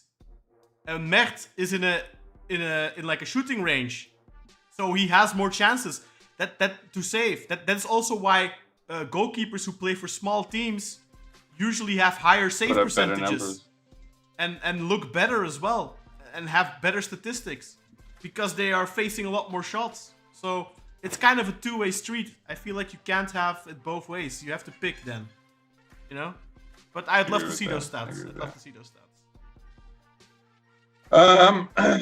Murat says both Southampton and Gaziantep are owned by the same sports group. They use Gaziantep as a cooking place. Yeah, I mean, we were sort of talking about that. It's not just Southampton, right? There's a whole tree of teams. Right, Khan. Oh, yeah. Maybe Khan's three favorite words. Khan is correct. Umar Gunal, Jedson's thing was for petulance against the ref. Yeah, we'll move past that. Murder Merit, he wasted about 6 minutes total in the match, they said. Their goalkeeper, I assume. Umar Gunal, Murder Merit, he wasted 6 minutes alone, and we got +6 in the end. Yeah, there was way too little extra time given in this match. That's a fact. That was ridiculous. Also within the extra time, there was a lot of time wasting, and every time he was like making a big deal out of pointing to his watch that he stopped his watch, and then he gave 1 minute extra upon the 6 minutes. I know that was even though they wasted stopped 2 for like minutes of 3 time or in 4. the extra time. Yeah. That was a load of shit. Yeah. Honestly, that actually really pissed me off. Like even more than the red cards that were obvious, because it was just like there's no math that gives you this number. It's absurd. Anyway, okay, here's an interesting. Oh boy, we're getting so many interesting questions, man. This is gonna run on forever. Maybe Con will have to put some of those secondary points we're gonna discuss on the back burner. Maybe some midweek content for the exclusive listeners. Yeah, exactly. I wanted to actually wrap it up with the match commentary and then record like a short video after, because I have a couple of talking points still, but I think the episode's gonna go too long if you guys have the time. Yeah. I could probably stick around a little bit. Con 2.0 says, do you think that Jonas Wind would be spot on as a central forward for us? I don't know who that is. Either of you guys? I only know because people are talking about it, man. I've never watched the guy, so I can't comment. Jonas Wind. Yeah. Am I pronouncing that right? I'm sure it's that Wind. Jonas Wind. Yeah, according to Göktuğ Kısa and Bacan Ushtu, he'd be a great fit for us, but it's almost impossible because they reckon he's going to go to the Premier League. I mean, he's 26 years old, so it's not impossible, I think. But I don't watch. I mean. Probably a little, yeah, that's what you're saying. Maybe not a little too old for a Premier League prospect. This though, season right? at Wolfsburg, 23 matches, 8 goals, 3 assists. I don't see that's that's not super impressive. So maybe. That could be a Super League caliber transfer, I think. I think that's. It's almost like underwhelming for a central forward who's 26 already. Like, is this not his prime? He's putting up 8 goals. Yeah, but Wolfsburg are really bad this season, I think. Yeah, maybe. Yeah, I remember. There's a context for there. I might be wrong. I mean, who knows? But so this is an actual. This one's is far more relevant because it's not just speculation. Carlito asks, our financial expert, any thoughts on the new head of video scouting, Till Baumann, coming from Dortmund? My only thoughts are A, I didn't know it had happened. B, anytime you bring someone from a club like Dortmund, especially on the sort of back-end scouting side, it's kind of intriguing concept. And I know it sort of completes the project that we've already been building there in the back room. So this feels as a continuation as a really solid backroom staff being built. And, I think we can only be happy about that, right? Like, it really feels like Serdar Adalı is making a really big point out of professionalizing the club. So we can only applaud it, right? I hope that's long term, and I hope he does such a good job that like whatever comes next, whether it's in 6 months or in a few years or whatever it is, that it's maintained, right? Keep building on this. Replace these guys with other. When they're leaving on and moving on to the next stage of their career, bring in someone else. Keep it up. Feels like building foundations. You're laying the groundwork for future success with things like this. And look, we all bag on Hasan Arat for good reason, but to his credit, he did play, I think, a pivotal role in at least, like, we all wanted him to succeed because he made that a point of his whole presentation about why he wanted to come into the club. No, but I think in the sense that, like, he's sort of bridged the gap between us operating the way we did previously, and he kind of introduced, certainly to me, that like, so we've got someone who wants to seriously like take steps towards professionalization. And granted, whether he did or not, it sort of, I think Serdar Adalı it normalized it to where he had to make it a part of his candidacy. Well, then why wasn't it ever happening before? Yeah, but Sinan, like, he said all of this, and then he had the most unprofessional board ever. Like, the whole... No, but I'm just saying that... Yeah, but the whole fiasco... is normalizing it, and that's what we've built on. I'm obviously not saying he succeeded in professionalizing the club. I know what you're saying, man, and I agree with that, but I don't think you're quite understanding what Sinan is trying to say correctly. See, I think Hassan had promised professionalisation, right? Exactly. The fans supported that. Yeah, but right? why would the fans not? Why? Hassan had winning the election, okay? And I think that's why we're seeing a different Sardar Adil than what he said he would be in the previous elections, because he's seen that this is what the fans actually, or at least the voters. Maybe. So I think that's what he's referring to, man. Yeah, exactly. It's like a zeitgeist shift. It's shifted how we view the club, how it should be run. But isn't it common sense that we need to professionalize the club? Isn't that been like kind of? I mean, it's a common sense that we ignored for 40 years, though, Con. Right? Like it's common sense, but we've ignored it for as long as we've been fans of this club. I mean, that's not true. That's not true, because we've been saying for 10+ years that we need a sporting director, and that we need a satellite club, and that we need all these kind of things. And we're not the only ones. We didn't invent the wheel. You know, like there's lots of fans out there who've been saying and yelling that for over a decade. I mean, right. But so Sardar Adil has been there the whole time, and he's never said it in that entire time until this time, right? Like, I think we're splitting hairs, but I think at that point, no, maybe a decade ago, the people that were wanting these things, like ourselves included, they were in the minority. But I think now maybe they're starting to form a majority, especially inside the politics and the voting of the club. Maybe not in the wider fan base, but I think especially in terms of the people that get the vote, those people are the majority now that actually want to see a proper project. Maybe even the wider fan base as well. You hope so. And that would be the shift you're really hoping. I think Hassan was the first one that kind of made a lot of pledges about these types of ideas. Did he deliver on it? He failed terribly. Miserably, yeah. He went another way, but I think that shows Sardar Adil that that's what these people want, and that's a formula you can apply, and that people are actually looking for it. Right. Anyway, Con 2.0. Makes me smile every time. Sorry, Murder Merit. Sorry? Makes me smile every time.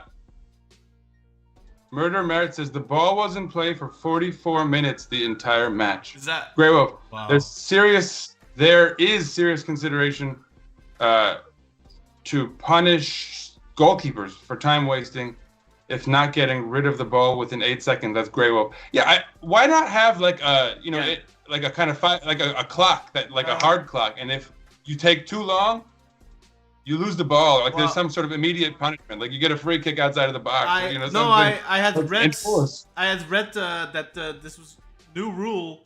If the goalkeeper holds onto the ball, but I had interpreted this as like physically holding it in your hands, but it might also include goal kicks. I'm not sure. If you hold onto the ball for longer than 8 seconds, the opposition gets a corner kick. So there you go. Yeah, that's a good punishment. I think that would be great, but 8 seconds seems a little short for a goal kick, though, because he has to get the ball, put him in place. But it depends. So that's the thing. I think once the ball's in his hands, you could probably do that, right? But the question is, like, how quickly do the ball boys get the keeper the ball? And so there's still room for some fuckery. Yeah, but still, you could enforce, like, once the ball's in his hand, like, the clock starts. I think what you could do reasonably is 8 seconds for the ball in your hands and 20 seconds to take a goal kick. Because very often goal kicks, like when teams are wasting time, goal kicks often take 40-45 seconds plus. But a goal kick always takes, I feel, 20 seconds. At least, even if you're not trying to waste time. So, yeah, I think that rule... The details could be hashed out. I think that rule only applies to having the ball in your hands as a goalkeeper. But that's a good idea, though. I think that's definitely something they should add. If a goalkeeper takes too long on a goal kick, just stop giving them yellow... Like, that would solve it, because now you have the situation where, you give them the yellow card after the second or third time, but then after the 5th and the 6th and the 7th and the 8th time, unless you have balls of steel as a referee, you don't do shit because you're a little pussy. Like the referee in this game, who I'm not going to name because I don't want to get fined. But I think that's a good solution. If you instead of giving a yellow card, it's just every time you waste more than 20 seconds, corner kick, I think goalkeepers will change the way they do things. Yeah. Okay, now we've got some free kick taker talk. first con 2.0 said Marcel and Vida had great offensive contributions. So that was when we were talking about central defenders who can head the ball in the back of the net. Then Murat Seyhan says, I believe it's embarrassing because, and so we're talking about Kenny stepping in immediately to take free kicks. I believe it's embarrassing because it demonstrates how big is the sinkhole in the squad planning. We didn't have that clinical set piece taker for years. Yeah, it's embarrassing that we didn't plan in sort of squad construction in the off season, but we didn't plan around bringing in a set piece taker that we could rely on. But I don't think that makes it embarrassing. Yeah, right. But I don't think you'd say it's embarrassing to give that position to Arroyo just because he's 18, regardless of that fact. Yeah, but in defense of Murat, he backs it up. He says, also, given that set pieces are things that require chemistry between the taker and the receivers, it should take a bit of time to change it. You can change it instantly. You've been doing it wrong. If you can change it instantly, you've been doing it wrong. Yes and no, but like at the end of the day, right? Like the set piece, right? Take the corner kick, right? You've got all these guys doing this and that and making these runs and those runs. They could still be making those runs, but if the guy who's best positioned to deliver the ball where you need it happens to be the new guy, I don't think there's any shame in putting the best crosser into that role, personally. No. You guys have any pushback on that? I don't think the age should matter all that much. We don't have a specialist right now. Yeah, it's just bad. Yeah. I think we all agree with we're out there. We've been saying this since the summer. We need a specialist. Since last season, even. We've been saying that we need a specialist, we need a specialist, we need a specialist. And we haven't gotten one. But, you know, Kenny, like I said, was taking some set pieces at the Valle, Independiente del Valle. I don't want to call him a specialist, but you know, if his deliveries in training are of the level that Ole and his staff think, okay, he's coming on as a sub and he can start taking the corners. Yeah, then and to be fair, I think his corners were half decent, so I don't think there's anything embarrassing. I feel like that word gets overused, embarrassing. I think it reveals a weakness, but we all know this weakness already, so we shouldn't. I mean, that's how you fix the weakness, right? You bring in someone who has that ability. Yeah, I hope if we sign someone in the summer that is an actual specialist, that we don't have to screw around with Rasicka taking free kicks for 6 months because he's higher. Although who knows? Maybe Kenny Arroyo is. Yeah, no, but like I great. think You know, maybe he'll do really well in that role. You know? If somebody is good at something, they should come in and they should start doing it straight away. I hate it when, like for example, the first season when Talisca came and he scored, you know, in his first match against Benfica, that screamer, and then in the subsequent matches, Ricardo Quaresma was very often taking the direct free kicks. And I'm like, why? Yeah. Talisca is a specialist. Why is this somebody... guy just showed that to be his strength. Yeah, the hierarchy is ridiculous. If there's a specialist there who is really good at something, he needs to start doing it straight away. And the coach, it's his job to say, no, this guy is better at this. And to recognize that, right off the bat. And you don't need to wait 2-3 months before Talisca can become the default set piece taker. Ricardo Quaresma doesn't need to take. I mean, to be fair, I remember thinking against, I think it was Dynamo Kiev, like, why is Quaresma taking this? And then he scored a fantastic free kick. I mean, it's not like it was a bad option. But I still think Talisca should have been taking it. Yeah. Contra said, we saw Batiar taking the free kick. Nothing can embarrass us more than that. He took set pieces. I don't remember that. He was taking set pieces at CSKA Moscow. I think he takes set pieces for his nation as well. For his national side, probably. So, I mean, it's poor Batiar, man. I feel like that guy. Need to try stuff out, and Batiar was the poster boy for like an era that was terrible, but I don't think he even scored some goals from free kick for CSKA Moscow. I remember seeing those when we signed him, like 2-3 free kick goals or something. So. I think Sinan, though, I think we need to accept, but Batiar's just not working out, man. He's chronically injured. Constantly, he's got like thigh injuries, man. Yeah, well, that's a different conversation. Yeah, as far as his injuries go, that's sort of new though. That's the latest issue with him. But like for the longest time, he was criticized unfairly for the other reasons. Anyway,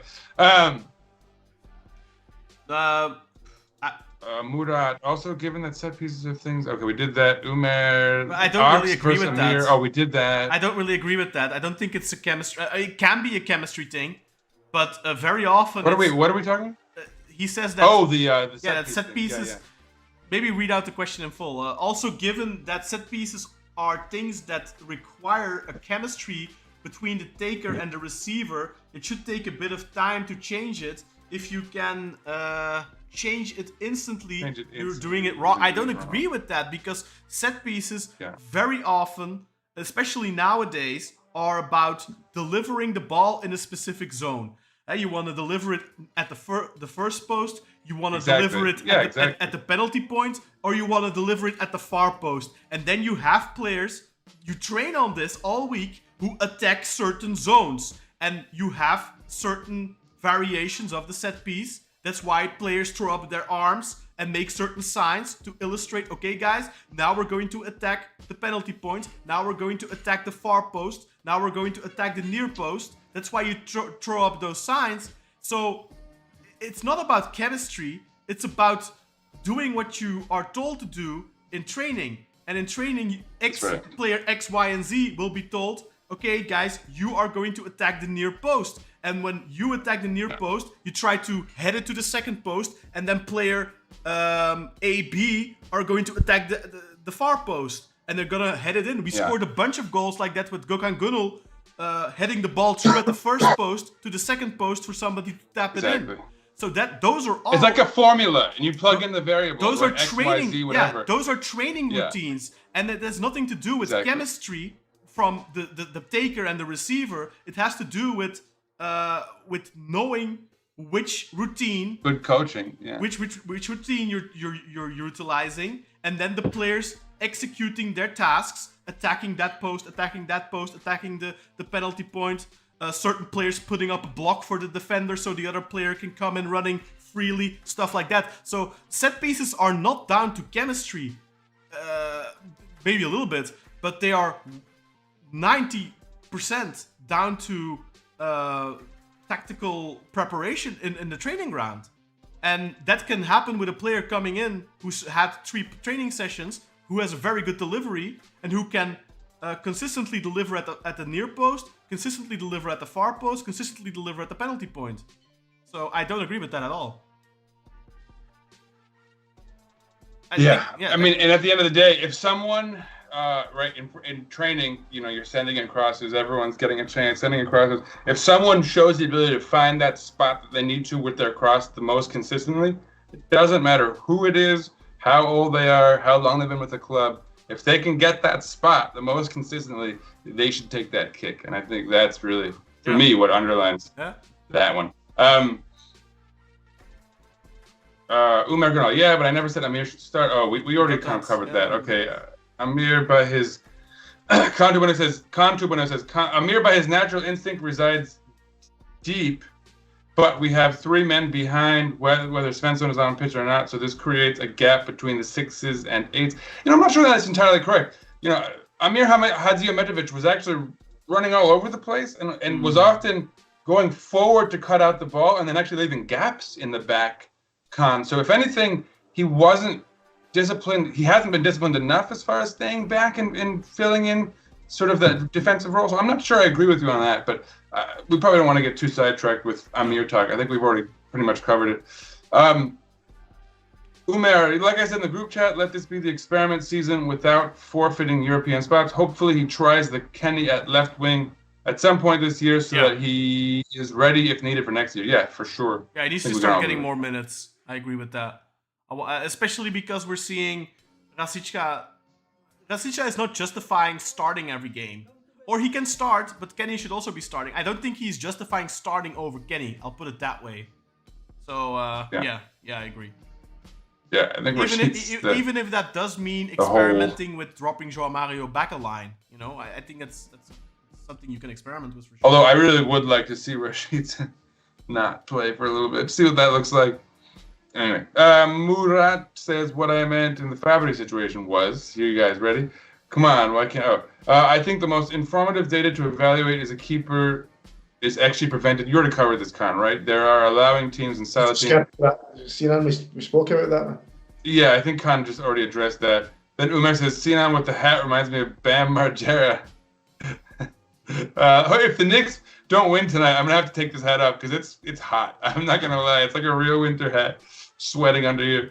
Cenk has joined the team at the season we got the title purely due to his ambition to contribute to the team and left his knee in Erzurum, Khan 2.0 says. Yeah, I agree. We won't talk about Cenk anymore. I think we've covered that one as well. Murat Seyhan, companies do calculate retrospective events data, by the way. Of course, I can't show you directly, but since we're having a conversation, all I can offer is reasoning, hypothesis, and the way they feel true. Yeah, but I can't translate that one, my friend. No, I understand that, but if you're going to say something like Mertens higher prevented XG against, then I think you need to support that with data.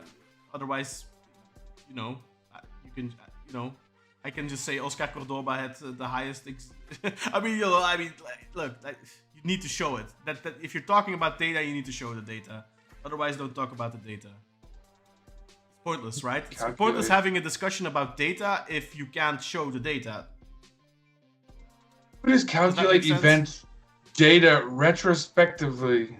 I'm still trying to understand. I can't show you directly. He says that there's companies who, because if there wasn't necessarily XG back in 2017, there's still companies who are going to retroactively calculate XG. You know. Right. Like, yeah. So it's not because it doesn't exist back then. Like maybe there's companies who calculate XG from matches in 2002. You know, like that's possible. But all I'm saying is I'd love to see the data. I'm not saying I don't believe you, but you know, I want to see it. I want to see it with my own eyes. And even then, it doesn't. To me, that doesn't mean that Mert is a better goalkeeper because XG is already a flawed stat, and then it's hyper subjective. I think on the one hand, so especially going back and revisiting past things, you know, what tint are the glasses that you're doing that with? But then beyond that, like. I find it hard to believe that someone's going back and watching every Beşiktaş match that Oscar Cordoba played in, because he played in, I mean, just almost a decade's worth, right? I mean, we remember Oscar Cordoba as the best goalkeeper, but like he also played in a legendary back line with Ronaldo and Zago, you know. So like you can also say, okay, but he had the best defense maybe. So. I mean, we conceded 19 goals that season, and 16 goals were in the first 33 matches of the season. We conceded 3 goals in the last game where Cordoba didn't even play, so he conceded 16 goals all season. You know, that's not just... Talk about stats! How about them apples? No, sorry, Burak, we're like picking on you. But, I welcome it, but, you know, I'd love to see the stats. So. Yeah, no, it's... Anyway, Ages away from your current timeline. My comments cause a tangled mess. Sorry, no problem, Murat. You know, it's good. We're having a lively chat. Yeah, it's good. Khan 2.0, that's because he might be the only one who can actually kick the ball in Kazakhstan. Okay. Murat, yeah, what I wanted to say about chemistry was more or less the same as what you said. It's not FIFA chem. You're training to do some specific set pieces, and there's a know-how you built in your training sessions. Yeah, and look, remember too, Murat, we have a coach who's been in there for has he been in for 2 months yet? I mean, it's maybe just barely, right? Like, it all takes time, right? Even the set pieces, coaching them. Oh, it's probably not firmly established in stone yet. So, if in a sense, I think it even makes more sense that you'd be open to trying new. Like, we haven't established anything yet, so why not get some new talent in if they're better at it? Anyway, you can see there's routines. I just think we don't have the offensive headers and the deliveries to, you know, properly utilize the training routines. Grey Wolf, I'm going to call you out here because this is, I feel like your 3rd or 4th episode in a row asking the same question. Should Ciro continue to start or come on as a sub?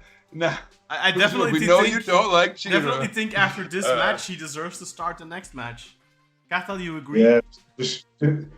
Look, he played one of his better games as of late, especially in that first half. Was it good still? I mean, not really, man. First half was good, man. First half was good. Come on. Yeah. And Semi was somehow even worse than usual this week, right? We saw nothing out of Semi. Yeah, but when did he come on? Like minute 80 or something? He came on really late. Yeah. So But I think he came on. You're hoping for a spark. So just keep him in, man. Like Ciro has got football IQ as well, which Semi's got 0 of, I'm afraid. So I think Ciro should still start, man. Yeah. Okay. Guys, if Semi was giving us any reason to suggest like this guy needs this time, I think we would all be 100% like, dude, at least there's the upside of getting Semi experience. But at this point, it's almost like kind of Mustafa at the beginning of the year. Like, you might be hurting the kid by playing him without like him being sort of ready to contribute in the way that we need someone to, because then you're just putting more and more pressure for him to score. It's not really happening. I think that could have a much more deleterious effect on a young player like Semi than it's having currently on Ciro. And then again, hopefully we've sort of unlocked how to create chances a little bit more consistently, right? Like, which I still feel the solution is subbing out Rashica and putting Kenny Arroyo on. Let's at least see that, right? Let's talk about getting young players experience. I feel like that has much more upside at the moment. Because at least then you have chances, you're creating chances maybe, and then let's see, can Semi do something with these chances if Ciro's not? But like maybe Ciro puts them away and it's not even a question. So I don't know. That's my take. And to Murat for your last comment here, sorry if I've been a pain in the ass for you guys, but it's hard to talk about complex ideas in 200 characters. Mostly there's a loss of communication. Murat, please keep it coming. You make the episode, you give us talking points. Lively. And like all of us, we the three of us, we don't agree on everything, but I think we agree on a lot of stuff. So I think it's really valuable when people like you, people like Ömer, come in with differing opinions and give us some headwind, man. I think that's good. That creates a good discussion. You're not the only one who thinks about Mert like that. I don't agree with it. I don't understand it, but I think it's good to see some people who actually think like that to come and share those opinions, and then we can actually have a discussion about it. And I very much appreciate you and Ömer and 2.0 and everyone who joined us today in the chat. Whether you are here to agree with our opinions or you are here to give a differing opinion. We welcome it all, man. It's great. I think it really has added to the quality of our show over the last couple of months. So please keep it coming. Don't apologize. You are and it's not like you're trolling, right? Yeah, exactly. Yeah. As long as we are, amicable, keep it coming, man. And Conju when says I praised Vinny Jr. and he missed the penalty. Maybe he's meant to be watching the Champions League right now. Maybe it's time for me to track another sport. My only suggestion, Con 2.0, if you're going to try another sport, stay away from my Knicks, please. I don't need any of that bad juju in my department. Really, I want to underscore what Con was saying to you, Murat. Like, we often talk about this like the fans on Twitter, or like most of the fans say this or think that, and we disagree and da-da-da. I mean, it's actually, I think, very illustrative and very helpful when someone comes out and sort of voices that sort of imaginary block of fans that we always refer to. So, disagreement's great, and I think it's productive for us, and it makes things lively and interesting. So, anytime you have it, don't hold back. He says, I deliberately didn't say XGP is better in favor of merit. I was telling about the impression that arose from that reasoning. That's fine. Yeah, and look, it's all about the eye test. Yeah. A lot of it. Statistics are really good tools, but at the end of the so we were talking about it earlier with Rashica. Rashica has actually really good statistics in terms of chance creation. But, we watch Rashica every week, and we all know he's not a very good creator. The statistics can say whatever the fuck they want, but the guy can't cross the ball consistently. And his passing is also inconsistent, I think. So, the eye test at the end of the day is still the most important thing. If you create only 1.7 chances per game, but they're high-quality chances, like Rafa often does, Rafa's chance creation per game isn't super high. But when he creates, they are usually really, really good chances. I'd much rather get another Rafa than another Rashica, because the chance creation of Rashica might be 2.7 or close to 3. But yeah, We all know what that is. Rafa's is 1.83. Yeah. Okay. But Rafa's at Benfica was like 2.15. So he's came in a bit this year. But I think that's partly to do with the players around him. Oh yeah, 100%. Yeah, 100%. Okay. Which metric? Yeah. Yeah, that's statistics yeah, is a broad you word. know, this And I think that's when I was like, what about those stats? How about them apples? Whatever. Yeah, I think there might be just a little delay, but you can go into really extensive statistics. The ones we use right now are just FODMAP. They're free. You can go into like things like paid services like Comparisinator and stuff like that, and then you get a much more expanded view at much more expanded amount of statistics. But I mean, we don't have access to those right now.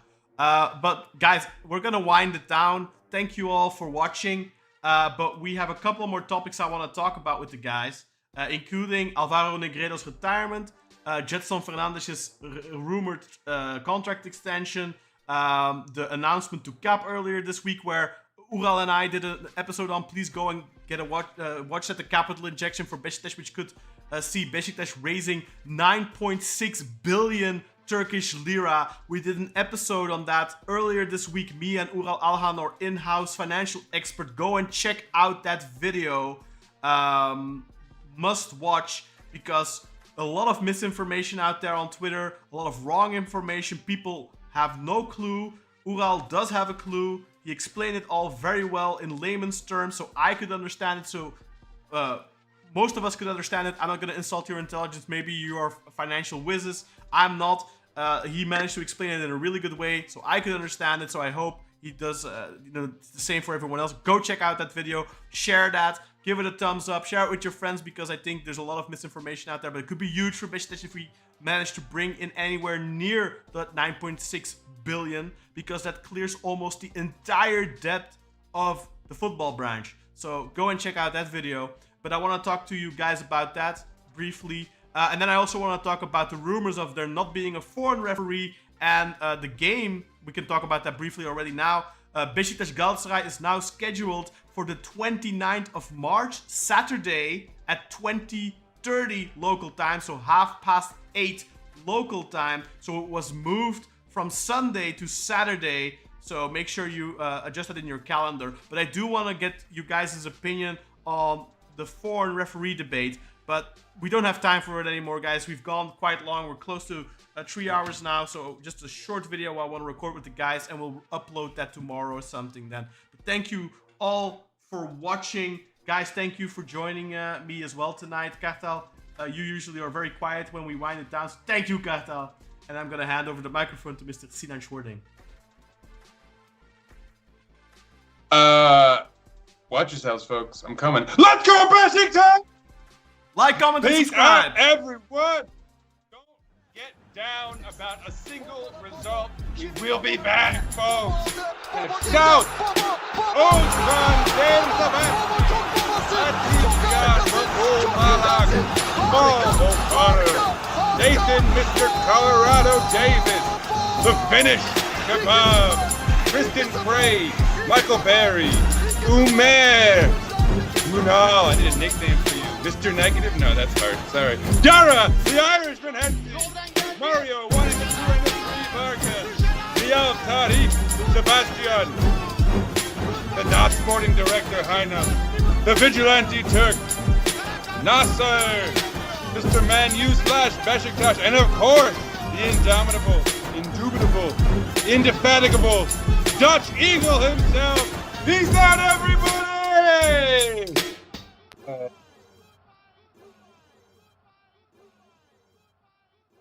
There it is.